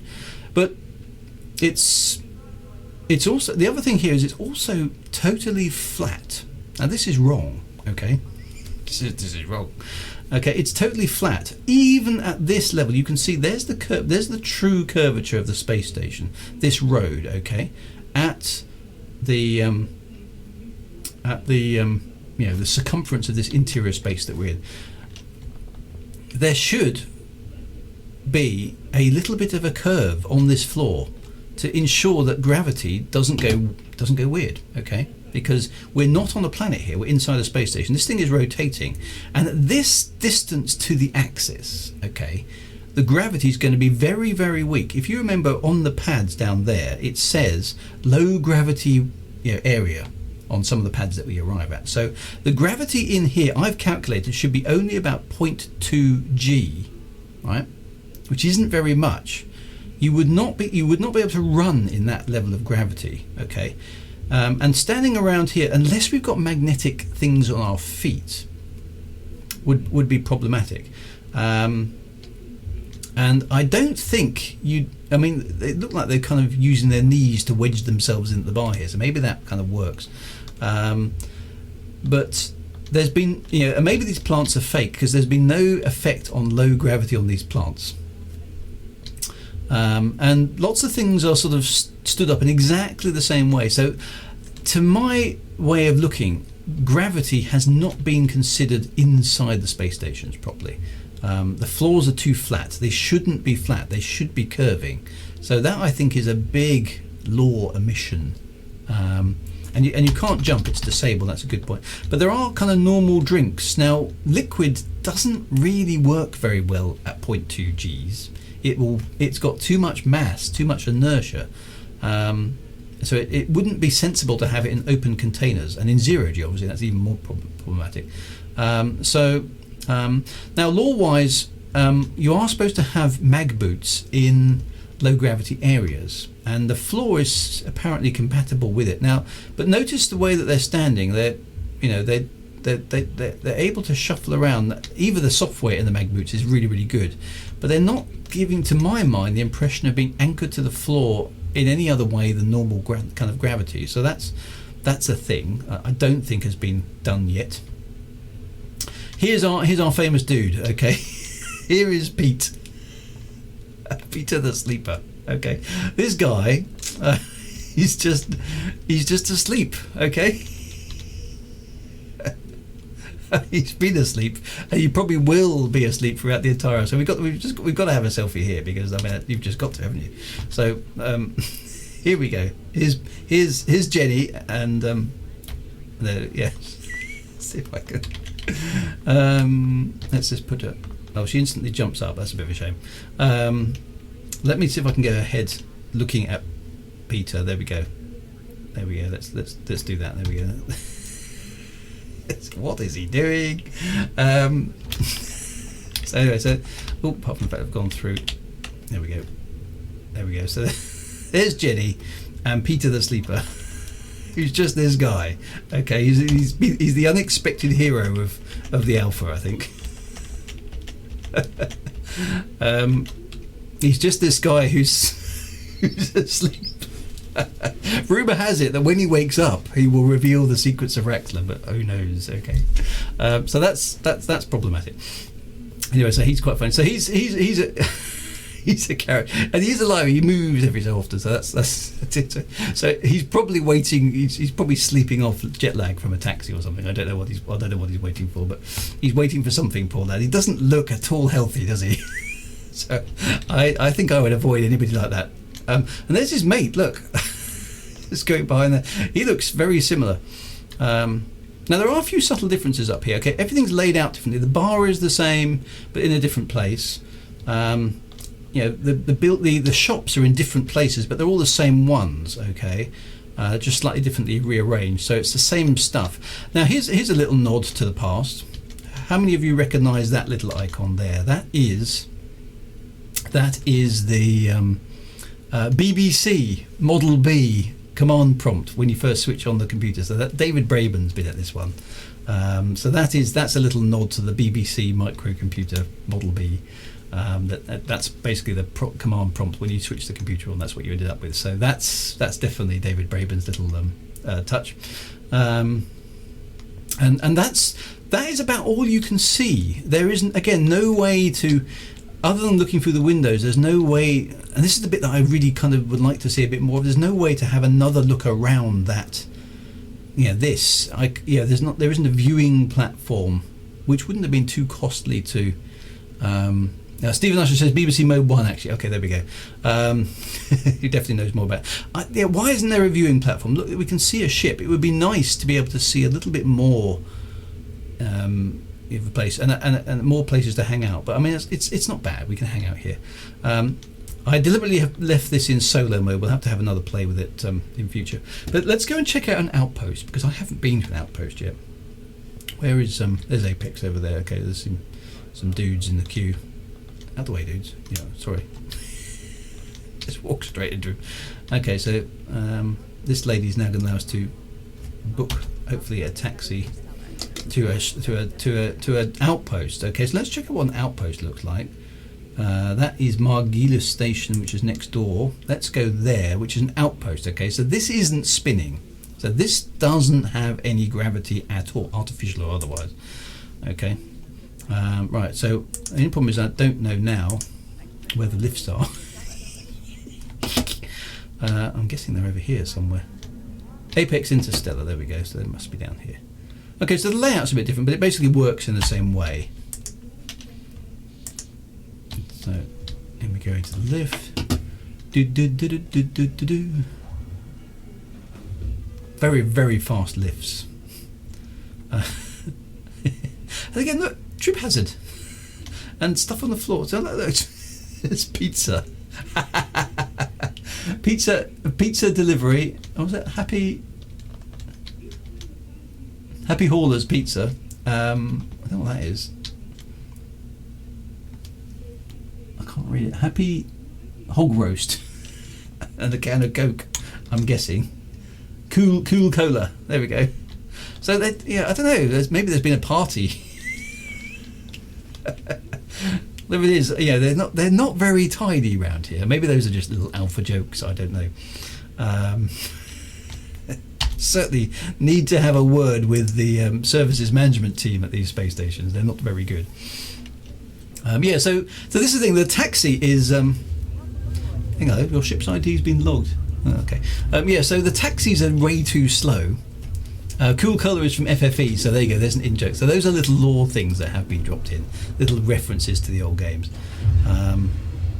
So again, can we look behind the ship here quickly? Is there an outside? So we can look, there it is, you can sort of see it behind it. There's the facility down there.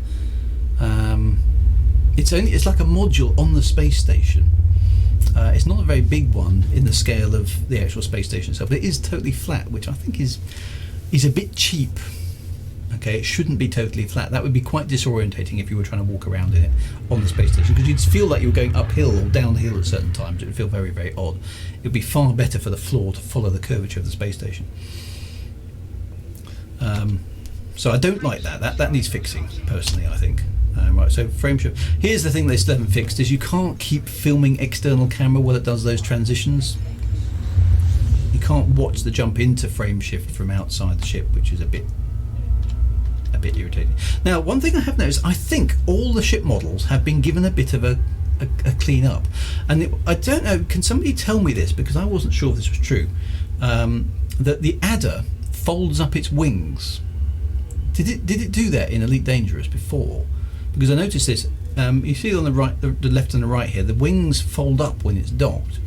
And if so, that's a very cool touch, which I like. And B, if it didn't do that before, that is, it did do it before. Okay, so that's good. That means that's actually a long ago nod that I've missed.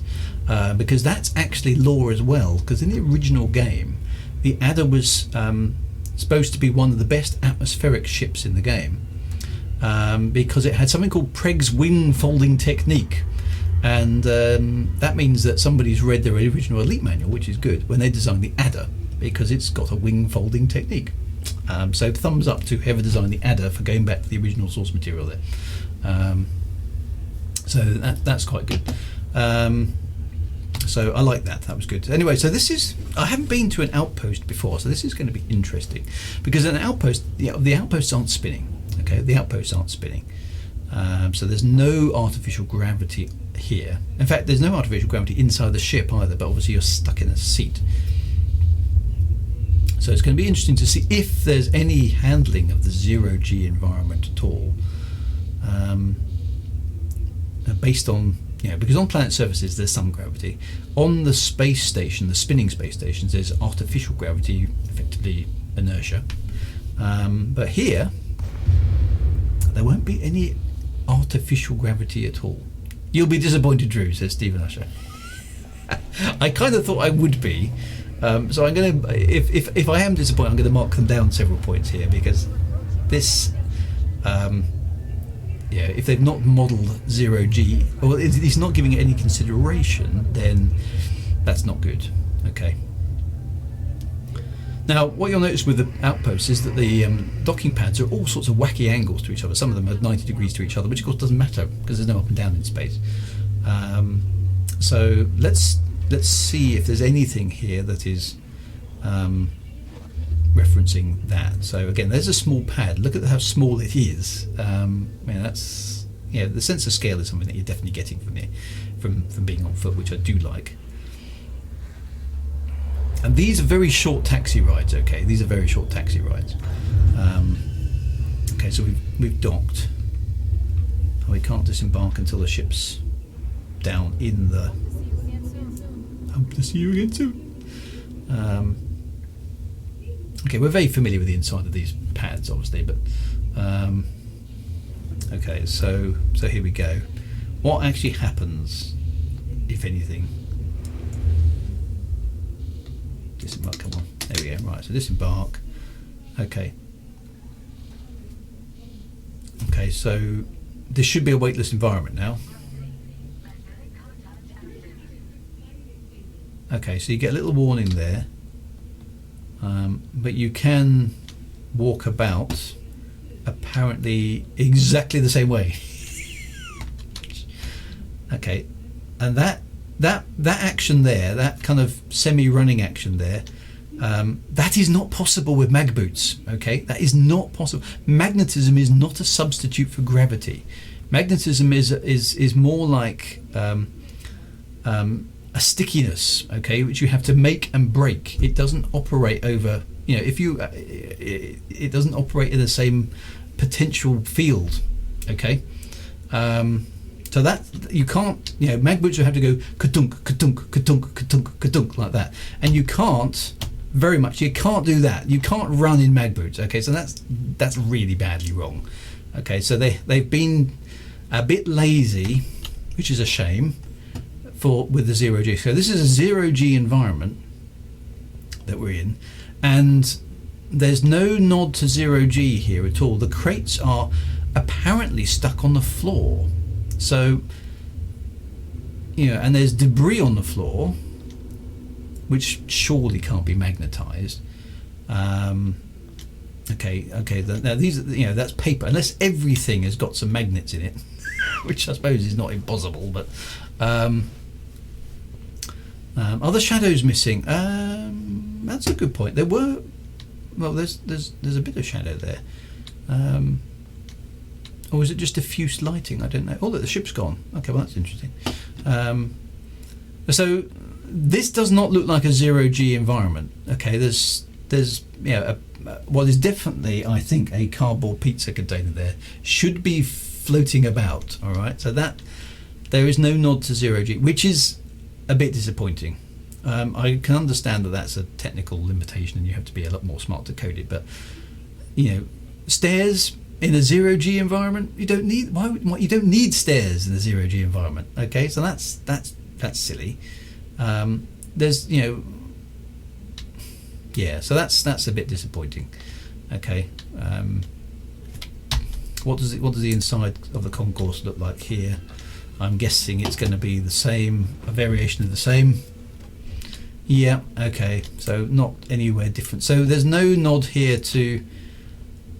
Okay, so the layout's different, which is nice, but it's not a zero G environment. You mean because if I walk off the edge there, I won't fall down because it's zero G. So I don't need there to be a handrail. No, okay, so that's a shame. That's a shame. So it's a different interior layout to give it a bit of feel. There's a nice, that looks like a portal. I don't know what that thing is. That's a bit of a shame. That is a bit of a shame. So there's nothing in here which really, it's just a different layout there's the shop with the guns. Presumably there's a bar. There's more of those display terminals. There's no external view, of course, because we're inside a space station that doesn't have any windows. Or at least this is quite nice. I mean, I feel like if I walk through there, I'll end up in another time and place. Yes, that's where SG-1 arrives.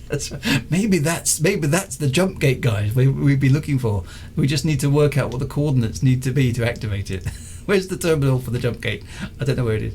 Yeah. Okay. Well, that's quite nice. Look, for some reason there's a fan with a light behind it.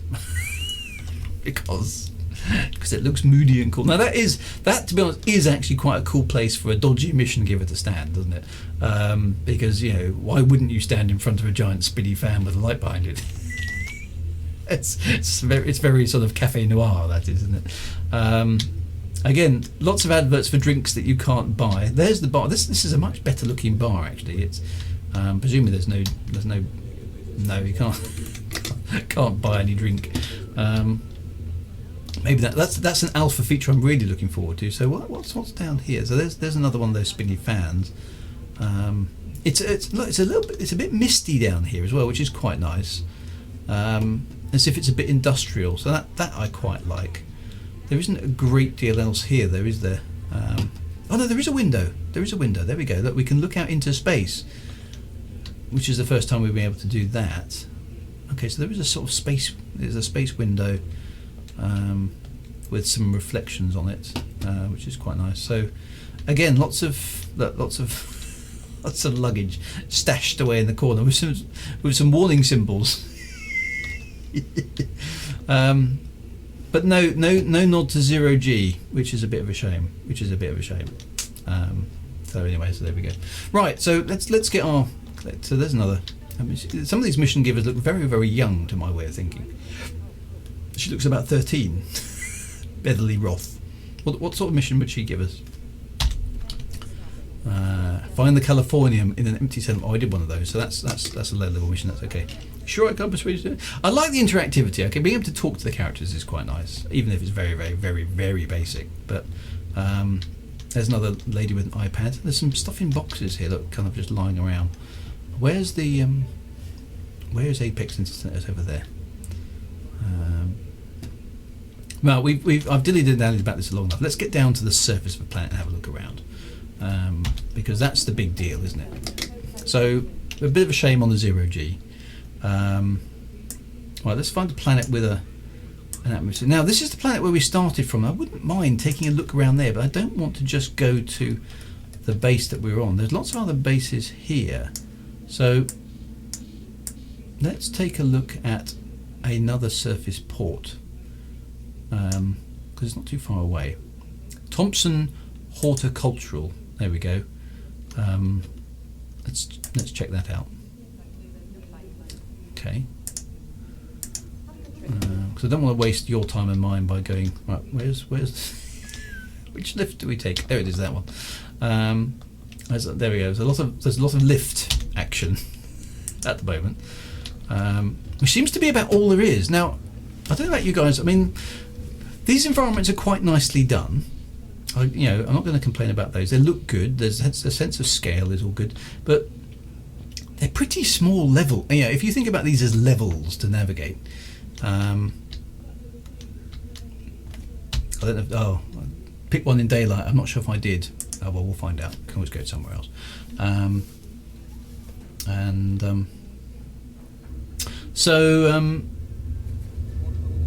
But the levels aren't very big. For how long have we been waiting for Odyssey? 3 years, and you've got sort of 6 shop units inside a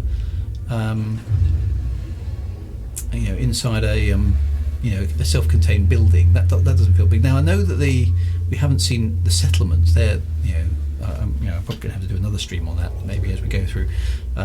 Keep looking at those kind of things. But the settlements are, I believe, procedurally generated from component pieces, which is going to be quite good. So I'm looking forward to having a little bit more of a dig around there. So I'm only really doing a tour. I'm not trying to play the game, and I suppose I'm not trying to test it Oh, and I've had a raid. Thank you very much. Scan Voice is raiding with a party of 21. Thank you very much for the raid. I do appreciate that. That's awesome. So, and I wanted to kind of go and look at the server. So I'm kind of doing I suppose I'm doing a lore tour of the alpha. Rather than, I'm not actually trying to play it, nor am I really trying to test it. So I'm not. This is not really in the spirit of the alpha, but it's more kind of okay. What can we see that is kind of interesting and good about this sort of stuff. So anyway, thank you very much for the raid. I do appreciate that.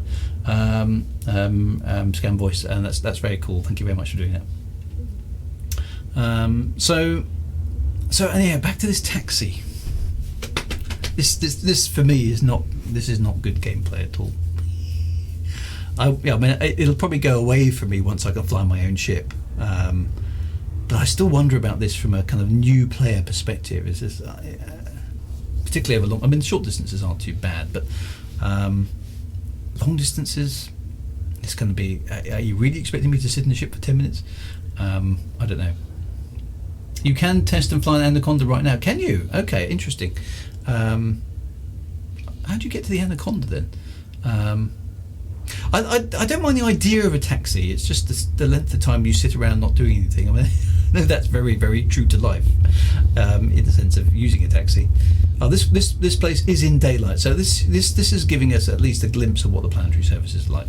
And it is the same speed as your ship would take. I know that, but when I'm flying a ship, it's the difference between driving, I suppose, and taking a taxi. When I'm driving, I enjoy travelling in a car. You know, I like driving, but I don't like being a passenger in a car. You know, and maybe that's it. Maybe it's as simple as that for me. Is I don't enjoy being in a taxi. and as a game, it's a curious concept of, right, this is a game where, okay, you're going to sit doing nothing for 10 minutes because realism. Now this planetary tech here in this version of the Alpha isn't the final stuff, and to be honest, I don't think it looks all that good. The landscape is very speckly. There's some odd flickering going on there, which I think is the game engine trying to render things. You can see some nice hills. It almost looks like vegetation at this angle. You can see some nice hills and craters and things. So there's more variety, and you can see a little bit of an atmospheric horizon. There's nothing special going on during the entry, which leads me to believe when we fly our ships there won't be anything special going on in the entry. It's the same approach, glide, and then fly the last bit down. So I don't think anything there is changing. So that it's dropping from orbital cruise, there's the glide, it's the same mechanism we've always had. So the atmosphere, again, a bit of a shame here. I think the atmosphere doesn't do anything. So it really is an ultra thin atmosphere. It's just there for a little bit of colour variation.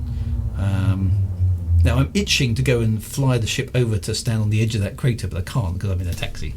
And I can't tell the taxi to do anything once I'm in the ship. I have no way to interact with the taxi driver at all. But this is the same planet we took off from. And then we get the AP. So at least we can have a look at the surface. And we've got a sort of purpley sky. There's a bit of atmosphere on this planet. I think there should be some atmospheric entry effects, especially at the speed we're coming in. There definitely should be, even in a relatively thin atmosphere like this. And again, stars should not be visible in the sky. Pet peeve of mine, but space game. This is the thing that always I think a bit funny about Elite is that on one hand, no, absolute realism is essential. You will take a space taxi and it will take 10 minutes, and then other physics. Oh well, no, you can see stars in a brightly lit on a brightly lit planet surface. No problem at all. Yeah, no. Either the realism things is totally dependent on whim. There's no logic to it. Some things, no, that must be realistic, and other things, yeah, it's fine. Stick some stars in the background. So weird. Anyway, here we go, disembarking. Now this is it. The suppose of Armstrong moment. Okay, unsafe temperatures. So is that 408K? So that's a bit hot. Okay, the ship doesn't hang around for long. Look, boom. You can't just say. Can you just? One thing that's a bit annoying here is you can't say to the taxi driver, "Can you just hang around for 5 minutes? I just need to go get something." Okay, that you can't do that. Get in the shade. Okay, I'll go and stand in the shade. There we go. Okay, so here we are on the planet's surface. Now we are wearing a helmet. You can see the effects at the edge of your peripheral vision, which is quite nice. So if we stand in the shade, it drops a bit, which is good. In fact, it should, on a virtually airless planet like this, be incredibly cold in the shade and incredibly hot in the sun. So, and the gravity here is 0.5 g. So if I press the jump button now, look, I actually jump, and I make a. There we go. So, yeah, it's a bit hot. But it should be quite cold here in the thing. Now I've got and I haven't figured this out yet. There's down in the bottom left is kind of my environmental thing, telling me how much oxygen I've got and how much suit power I've got. And that's, the suit power is used in this case obviously for some sort of air conditioning to kind of keep me cool. So that's the thing, and I can go and recharge it by using some tools that I've got. But I'm more, whilst the base itself is interesting, it's a bunch of assets, unsafe temperatures. You can see over here. Okay, so that the HUD is now showing me that there's a charge point over here, and there's the sun in the sky, or the star, should I say, in the sky. Over there is an access point. So what you do to recharge your suit is you have to fire up a energy thing. Here we go, and then you point it at that, I think, or do you just press interact? I don't know, or do you press trigger? I don't know how it works. No, not like that. No, I've got the gun now, don't need that. It turns green. How do I make it work? I don't know.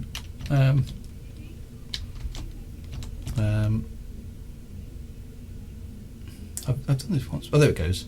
Right, so that's the recharge, and I can recharge my suit, I think. Or maybe not. It doesn't seem to be recharging my suit. It seems to be draining power, so I'm not quite sure how it says transfer mode. The building is powered down, so it's not working. Okay, so that might explain that. Anyway, so not that we need it, because I'll go and get a thing. So, the base, let's put that away. There we go. H for holster your weapon. So this base is powered down. And there's all sorts of access panels and things you can play with. And open this crate, unlock this crate with this key combination, and so on and so forth. There's lots of stuff like that. It's very industrial, which seems to be the Elite thing. Everything is very. Don't shoot the red canisters, by the way, because A, they explode, and B, they crash the game at the moment. I think I've got the Maverick suit now. Let's have a look. I don't think I swapped suit by the look of it, so I'm still in my basic suit. I should have done that because I bought it, but again, that's presumably the power building. That's the agri building. A very industrial feel to it, which I suppose is quite similar to what we've seen before. But there's no. I don't know if this is just because we're maybe in federal space, but I'm kind of hoping. I've got to change the loadout in the ship. Okay, so there's lots of things. Now the ground texture is quite nice, and I think sometimes, if I walk backwards, sometimes you leave footprints, sometimes you don't. There you go. There are some footprints I'm leaving in some of the terrain. So the terrain is sensitive to some of my footprints, which is quite nice. And it looks pretty good actually. It certainly looks better than it did before. And you can climb to the top of a hill and have a look around at the base. Now beyond there's some debris in the thing. Now I don't know how far away that is. Let's see if we can walk out there. I don't want to go too far because otherwise we might die. Because I need to be able to summon an Apex shuttle back in enough time. But this is so again here. Let's walk backwards and see if we make any footprints. Yeah, so we do. There's a few footprints there. So the idea of being able to put some footprints on the ground is something you can actually do, which is quite nice. It's a bit like the SRV tracks, so you can put footprints on the place. But that fade to black transition bothers me because there was a big thing about first footfall and being the first to stand on the surface of a new world, and Neil Armstrong didn't say that's one fade to black transition. For man, one giant transition scene for mankind. That's not. He stepped down, and that's at the moment something that's entirely missing. Is there is no step down onto a new world. You just appear. So that moment, if you like, is missing from the game at this point in time, which I think is a bit of an omission. Let's see if we can run a bit. The run seems to have a timeout. You can only run for so long, and then you run out of puff, which is very similar to No Man's Sky, except you don't have an indicator to tell you how long you can run for. Now there is some, interesting enough here, I can see some haze building up on the horizon. I don't know what that is. And there's a rock field over here, which does look pretty convincing. I'm not seeing much in the way of, I mean, I can see it a bit there. Look, that rock there is very similar to that rock there. So there's obviously reuse of assets going on, but it looks pretty good, doesn't it? And as I'm walking over here, it's my character's finding it increasingly harder to move. I can't go through there. Presumably I can jump over. There we go. So I can, so there is a feeling of scrambling over rocks and trying to get to places, which is, in this terrain, is awkward. And it does look good. I mean, the rocks are no longer like blocks stuck on top of the landscape. They're actually blending in rather well now. So it's difficult to tell why I can't walk around some of them. But finding a way through difficult terrain for exploration, this looks pretty good. There's a nice, interesting looking rock there. It's got weathering and all sorts of stuff, and it does look good. I'm not sure what that mist on horizon is. I'm itching to be able to go a bit further, but I'll run out of air. And you can see how far we've travelled from the base on foot. If we look at it from so that's what she looks like. And you can see her footsteps on this world, and that's why she's got what look like slightly curious feet. So let's try and get behind her.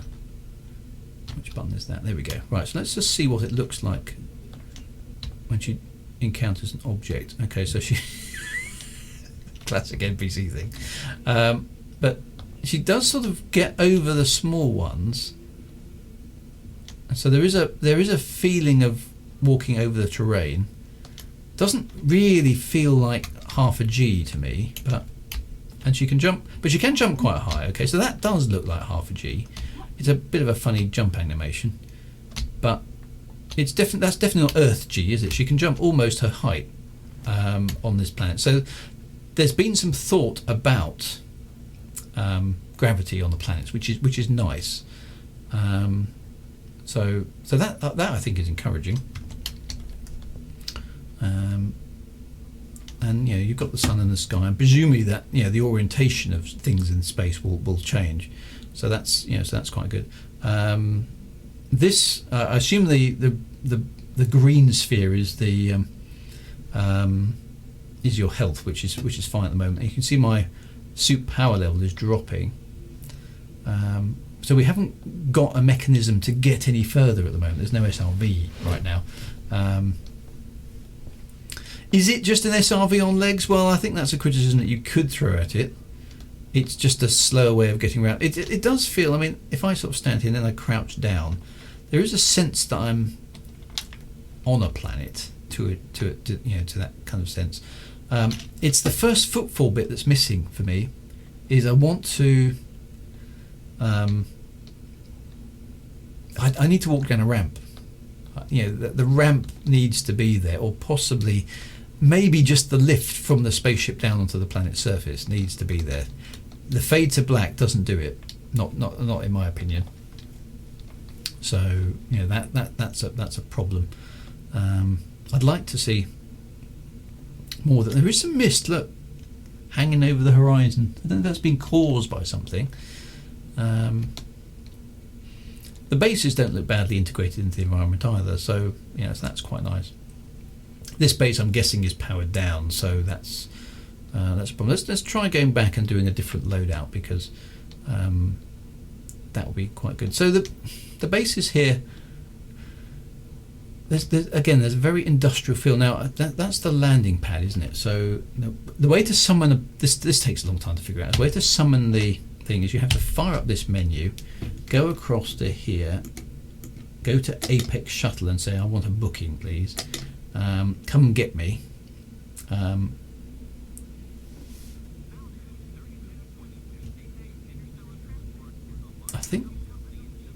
I need to tell it where I want to go. Okay, so let's go. Can I go there?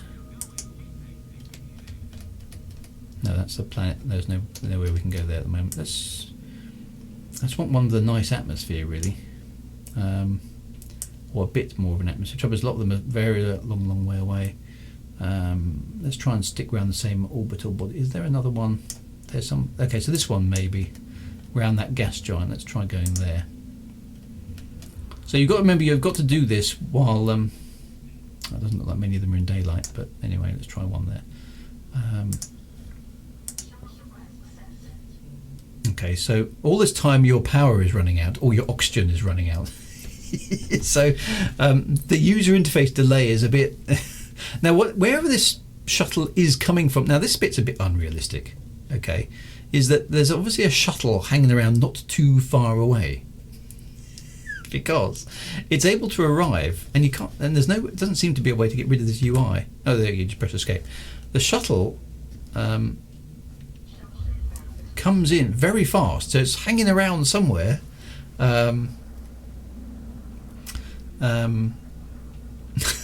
Is able to get to you pretty quick. Okay, you have to factor in a bit of time while you're waiting for it to arrive, though. Otherwise, you'll die of exposure.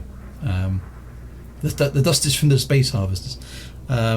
So small body drew better terrain. Okay, I don't know which one I selected. Let's have a look around and see. I was looking for ones with as much atmosphere as possible. So anyway, so the ship arrives, as you might expect, and you just sort of leg it over there, and it's the same mechanism as before. So this bit, I think, is one of the biggest disappointments, is that transition onto the ship. There should be power and oxygen replenishing near the launch pad. So anyway, so again, once you're up, and look, there's lots of terrain out there you're just itching to go and have a look at, but at the moment you can't. You can only kind of go where your suit can take you. Now let's just try and do that loadout thing. So let's go and manage the loadouts. Didn't I thought I bought the didn't I buy the other suit? I thought no, it's jumped me back into the ship. I don't know what all that is. Wanted status. I thought I bought that.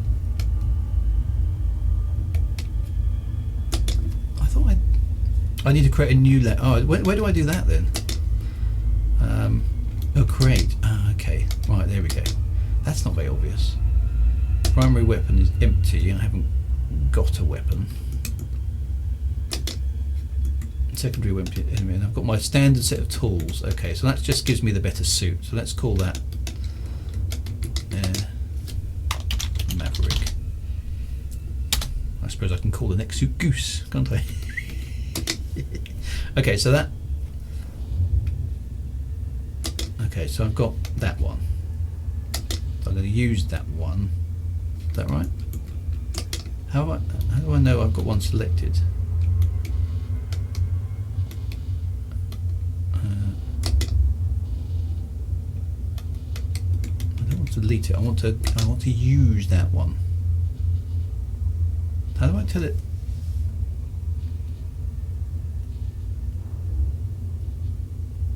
I don't know. Maybe back? No, because I don't think am I in it? No, I'm still in the flight suit. So how do I? Oh, there we go. There. Boom. I think, yeah, that's worked. There we go. Now she's in the. That's not very intuitive, is it? Right. So this one, this is where the taxi stuff gets a bit okay. Putrinko munitions installation. Now this is 3,000 light seconds away, and at the moment, because the autopilot is flying us through the gravity well, it's 12 hours away. No, it's okay. It's coming down now. It's auxiliary. This is. I still think this is problematic. Because there isn't anything I can do. I mean, whilst I've got the ability to look around the inside of the ship, there isn't much for me to do in here. I can play with the loadouts. I can review any missions I've got. But poor Jenny does look quite bored in there. And it's going to take me a number of minutes. Okay, these issues have been answered. Okay, so they're looking at it. So hopefully there'll be more things. I mean, it'd be nice if there were some games to play. Could play the original Elite or some Space Invaders or Pac-Man or something while we were. Or I don't know. What do you normally do in taxis? Look out the window, I suppose. Listen to Galnet. You know, where? I mean, I suppose Galnet is here, isn't it? You could catch up on Galnet. Does that work? Yeah, it does. There we go. Okay. So you know, if there was lots of lore, you could catch up on it. The codex here is the same as it ever was. I mean, that might not have been updated for Gamma, of course, for Alpha, but it's the same as it ever was. So that might get something. Who knows? But there's nothing new in there at the moment. You can play around with Follow Me. You can scroll through these modules. In fact, of course, these ones are the ones for the ship that you're in, so you can't actually change anything. You can't access the... Can you access the self-destruct? No. Darn.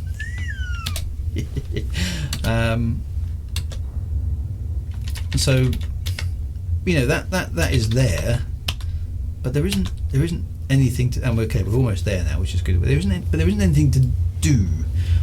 You know, what did I expect in a taxi? Well, this is the question. You know, this is a game, and it's quite bad at respecting play time in general. You know, in all sorts of ways, and always has been. But you know, the idea of sitting in a virtual taxi, you know, blackjack. You know, some ways to pass the time.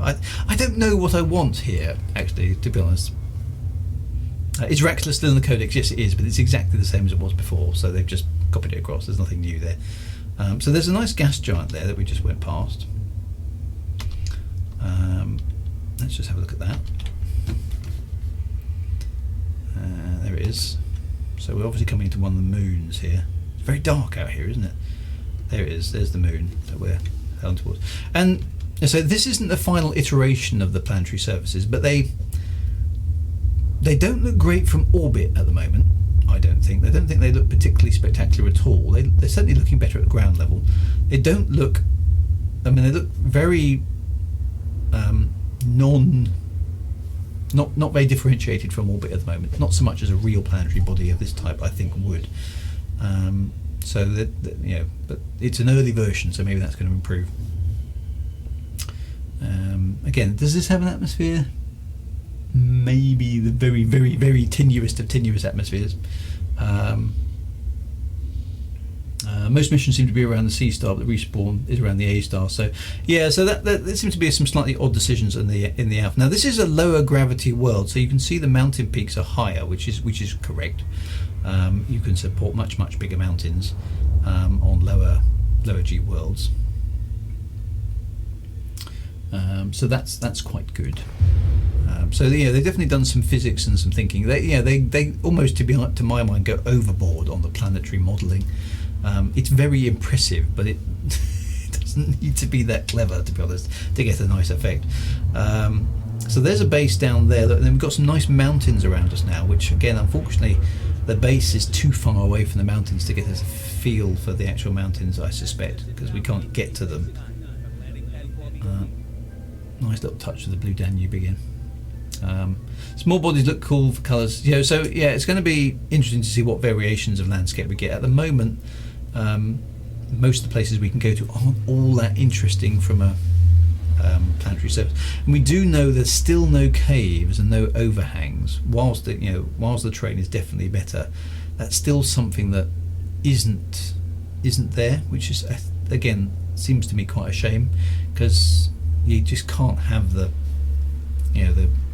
some of the interesting stuff if you don't have overhangs and don't have caves and all that kind of good stuff.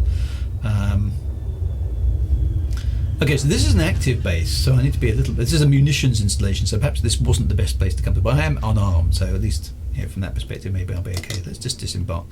I do want to charge up the suit, see if I can just try that. Again, here's the fade to black transition. Ship takes off straight away. So it's okay, so now it's really cold. Okay, there goes my... The shuttle doesn't hang around at all. So there are now skimmers and things flying around, which is, okay. So I can't see any power points. Let's have a look, see if I can... I don't know whether this is trespassing, you see. That's the only thing that I might have a problem with here. Your personal scanner doesn't go very far. Is there a recharge point near the landing pad would be a good thing, wouldn't it? I would have thought. So anyway, so here's an armed guard. Okay.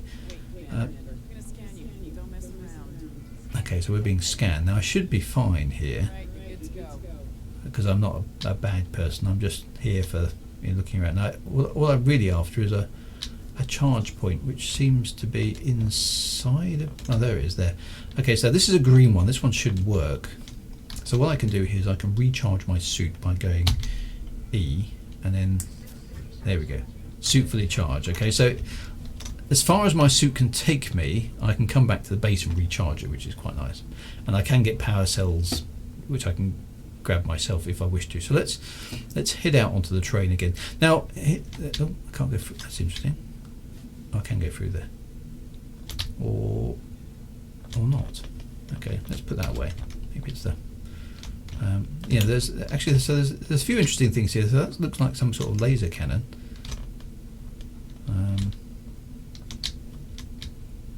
Something seems to be going slightly wrong with my controls here. I don't know if that's an alpha thing. There seem to be some invisible blocks there that I couldn't walk around. So that's, I don't know what that's tracking. What's it looking at?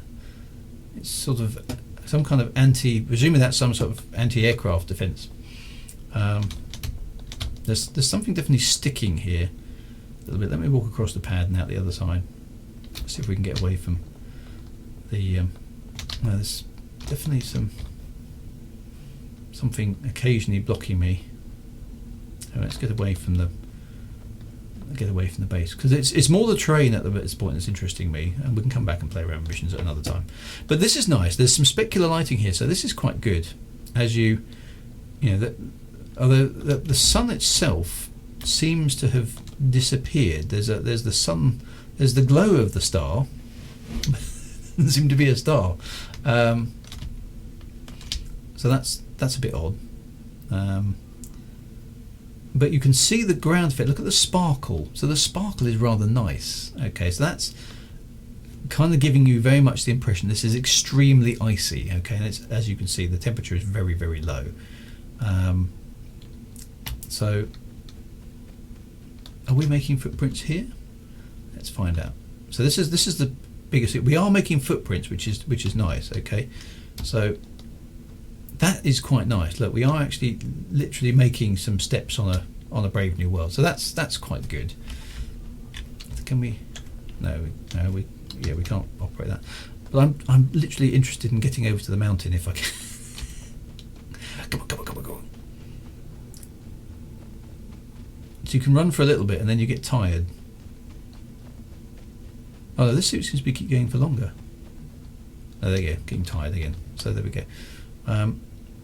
Oddly enough, it feels almost, to me, playing it, more immersive being outside from the third party viewpoint. Yeah, actually, what was the gravity on the planet? That's how high can we jump here? Okay, so that's okay. So she's jumping almost probably three times her height in this low gravity. Okay, so that's good, but the running isn't right. Oh, and that's very wrong. Look, did you see that? The conservation of momentum in space. So I can jump, and then I can, unless that's a thruster pack that I can't see the jets for, she actually can move forward while she's in the air. Which is, unless that is a thruster.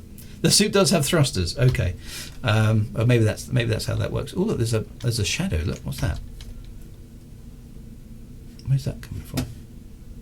Oh, there's the base behind us. I saw a shadow there for a moment. Is there a ship? There's the gas giant actually up there. Or maybe it's just a skimmer. Let's just keep going. So this suit that we've got. Oh no, there's a spaceship coming in. Actually, you can just see it. So, whilst the star isn't visible, the glow of the star is, so that doesn't quite look right. That looks like, is that maybe an Imperial Clipper coming in there? Not sure, maybe it's just another Apex. I'm just kind of quite keen to get to some terrain. Let's see if we can get to the top of this hill over here. Of course, because it's empty, and this is 0.05 G, and you can double jump as well, can you? So that's now is that? Oh, actually, so there's a sort of boosty. So double jump is a thing. I mean, there's no thruster. I don't know, is that a thing for this suit? It's a limited thruster. Okay, so it is a jetpack. Okay, so that's the thing. So that's, again, potentially interesting. But it should have little thruster jets. Okay, so run and jump, as they're saying. Okay, let's try that. And oh yeah, okay. And then presumably we can run and double jump. Yeah. Okay, so I haven't been able to do the maths on the amount of gravity that's actually showing here, but there's the thing. The hill looks like it's a lot further away than actually. Let's try to get to the top of this hill at the very least. Don't know why she's got her thingy out. Don't need that. So yeah, so this running is not right. So the gravity is they've done something with the gravity, but I don't think they've done enough to give it a sense of realism, so it's not quite right. But I must admit, this terrain does look quite nice. That rock looks like it's really embedded in the ground, which is quite nice. I don't know if we can we climb onto it? Oh, I think we've just ended up in it. Oops. What happened there? I think we might be inside the rock. I think I just bugged that. Yes, she's inside the rock. Oops, materialised in solid rock. So those sort of things are things that need to be ironed out. The terrain isn't quite working yet. There's a giant leap for Drew and a small step for Jenny, and she's totally incarcerated inside a rock. So that's not quite happy. There's the base. Okay, so there's the vista from a standpoint quite a long way away from the base, a little bit up this mountain. It definitely has a sense of distance about it. So that's quite good. What's that shadow? Is that the shadow of that skimmer keeps going across there, because it looks way too big. So coming to the end of the stream, I mean it's got a lot of potential. Will I enjoy mucking about on foot? I think I will. It needs my own ship. I need to have my own ship. I haven't really looked at the missions today, so that's something I ought to have another go at. I'm just trying to get a feel for the general ambience, and the ambience out here is quite nice. Whether I'm going to do a lot of this sort of walking around, I'm not sure. The gravity is a bit of a disappointment, and the lack of interactivity in the spaceports is a bit of a disappointment as well. I haven't even had a look on the inside of these bases yet. That's something I need to do, but I've run out of time. So, yes, it's got a lot of potential. Just from the limited amount of stuff we've seen so far. So I think there's lots more to see, and there's going to be lots more to do. I hope they add in some more interactivity. Has the lore been pushed on? Not yet, really. There's nothing. There's a few new organisations, but it's the same sort of missions, the same sort of go here, collect this, blow this up, shoot this guy, infiltrate this, steal that. That doesn't show much imagination yet to me. The assets look good. I think there's hopefully more to come there, and I need to try out some more of the missions. The taxi stuff, no, I'm not convinced. I think that needs thinking about quite hard. But it's early days. Is it a good expansion? Is it elite? Here's my other question I was asking myself. What does that mean? What does that even mean nowadays? There's a massive skimmer checking me out. It's probably wondering why I'm heading towards the base. Out here it does feel elite, okay, because it's very empty and very alone. which I like, okay, because that is Elite, being out here on your own. In the spaceports, doesn't quite capture the vibe of Elite for me. Let's go and get ourselves a ship. Got that to do it. So there's something not quite there. I'm not quite sure what it is. The NPCs feel too gamey. I think that's my biggest complaint with it. The NPCs feel too gamey. Let's go to a diesel Enterprise. Actually, is there a spaceport nearer? Go away. Oh, what happened there? The interface is definitely clunky in places, but they can fix that.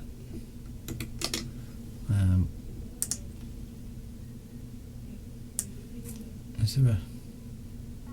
No, there isn't really, is there? Okay, so there's the nearest one. Let's go back to there. We'll stop there. Now we have to wait while that arrives. Okay, that's okay. So yeah, the spaceports are a bit cut and pasty. Hopefully, more variety. It'd be interesting to see if there's any variation between Federal, Imperial, and Alliance in those areas. I think that's going to be something to look out for. The bases look quite good. They're very industrial, quite samey looking, but it's a bit of an Elite vibe, so that's kind of okay. And I haven't really looked around the interiors of those yet, so that's another thing I need to kind of do, and maybe we'll do that in a future stream. So yeah, I think it's a good start. There's lots of potential. But I think the interior of the space stations at the moment is a bit disappointing, and the lack of adherence to gravity is at this point a bit disappointing. But I think the biggest issue I've got with it right now is that fade to black transition for setting out on foot. You're not going to... I don't see how you can get your Armstrong moment with a fade to black transition. That just doesn't make any sense to me at all. It's not a first footfall moment. It's just materialising on the surface. That's not the same as... I mean, just imagine if you were able to be in the cockpit of your ship and you could just take even the lift that just took you down to the surface, and then the doors opened and you could walk out of that. That would be enough, I think. So I heartily hope this little mechanic here is a placeholder. I've got a nasty feeling that it isn't a placeholder. And that's the only bit I think is absolutely glaringly bad at this point in time, is that transition. That is a real disappointment. I don't think that's good enough. But other than that, I'm getting quite a nice feel from the game.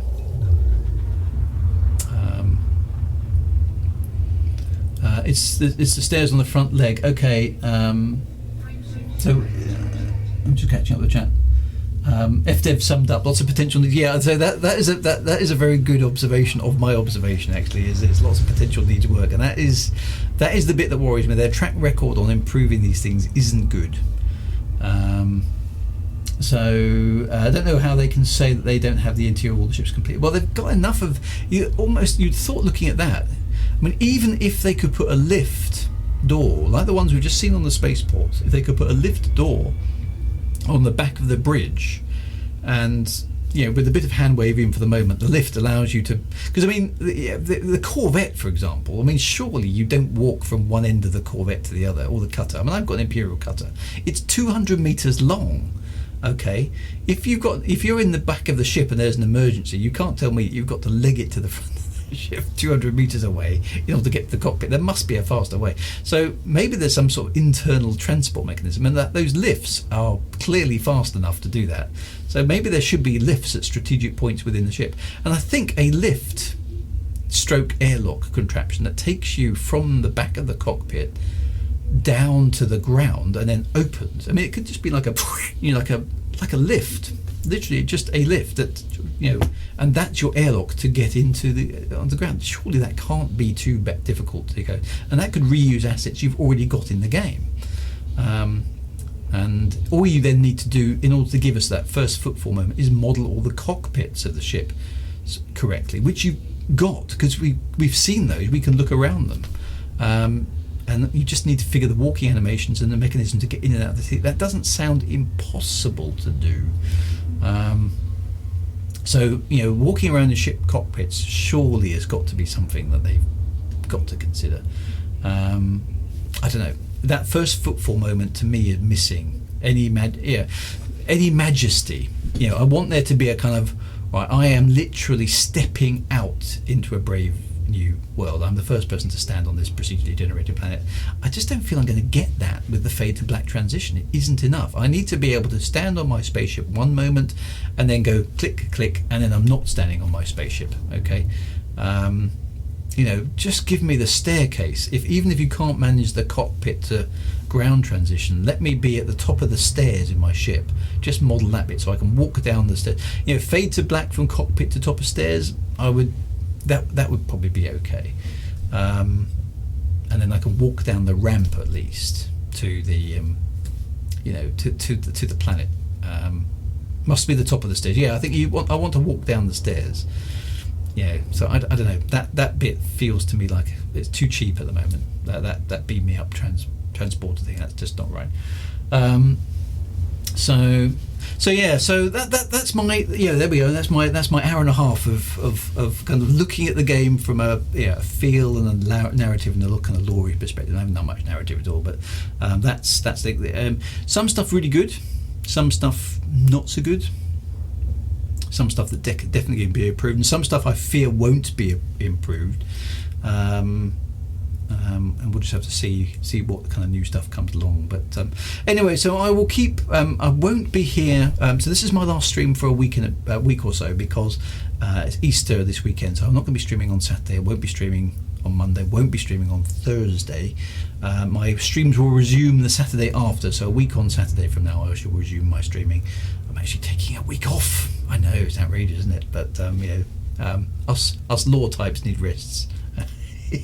So I will keep my alpha updated. But I'm not going to major too much on the combat one, which is I think the next version of the alpha that's coming out. So hopefully, perhaps in a couple of weeks, we might have moved on to the exploration gameplay, which interests me far more, and we'll see if that's got anything new and exciting and interesting to do, and see what that's capable of. So there we go. As we're coming back in our space taxi.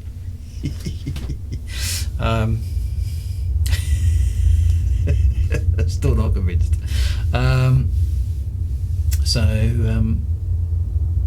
Even the cockpit says they're now not complete. Okay, so I've played a little bit of VR, but I haven't done too much of it. If you walk to the back of the cockpit and look forward, there's lots of ships. You see parts of the body don't match up or not. Okay, so there's some problems. They haven't finished it, which is a little bit of a shame. That feels like it wouldn't be too outrageous to do, doesn't it? I'll finish here once we've docked inside the space station, because this is one of the larger space stations. Now, this is the bit that I would love to go and see. I'd love to take a walk down to that habitation. He's getting very close to the confidence in this taxi driver. Some of the buildings not connected, but okay, so they've got a few things like that are going to need to be fixed. These big habitation rings, I don't think we're going to see it because of the angle we're coming in at. Let's just have a look there. Now, these, I would love to be able to walk down there and have a look at those things. Alas, that seems to be the bit that we're not. We're only literally going to visit the immediate docking ring, aren't we?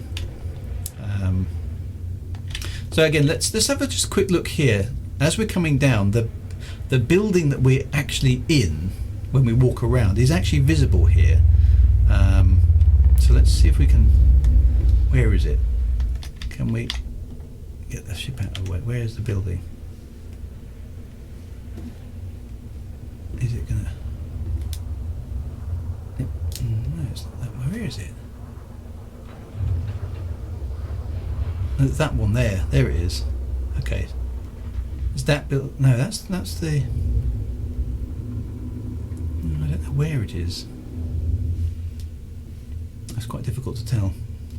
And then the thing's going to come across us, isn't it? Quite difficult to see which building we end up in.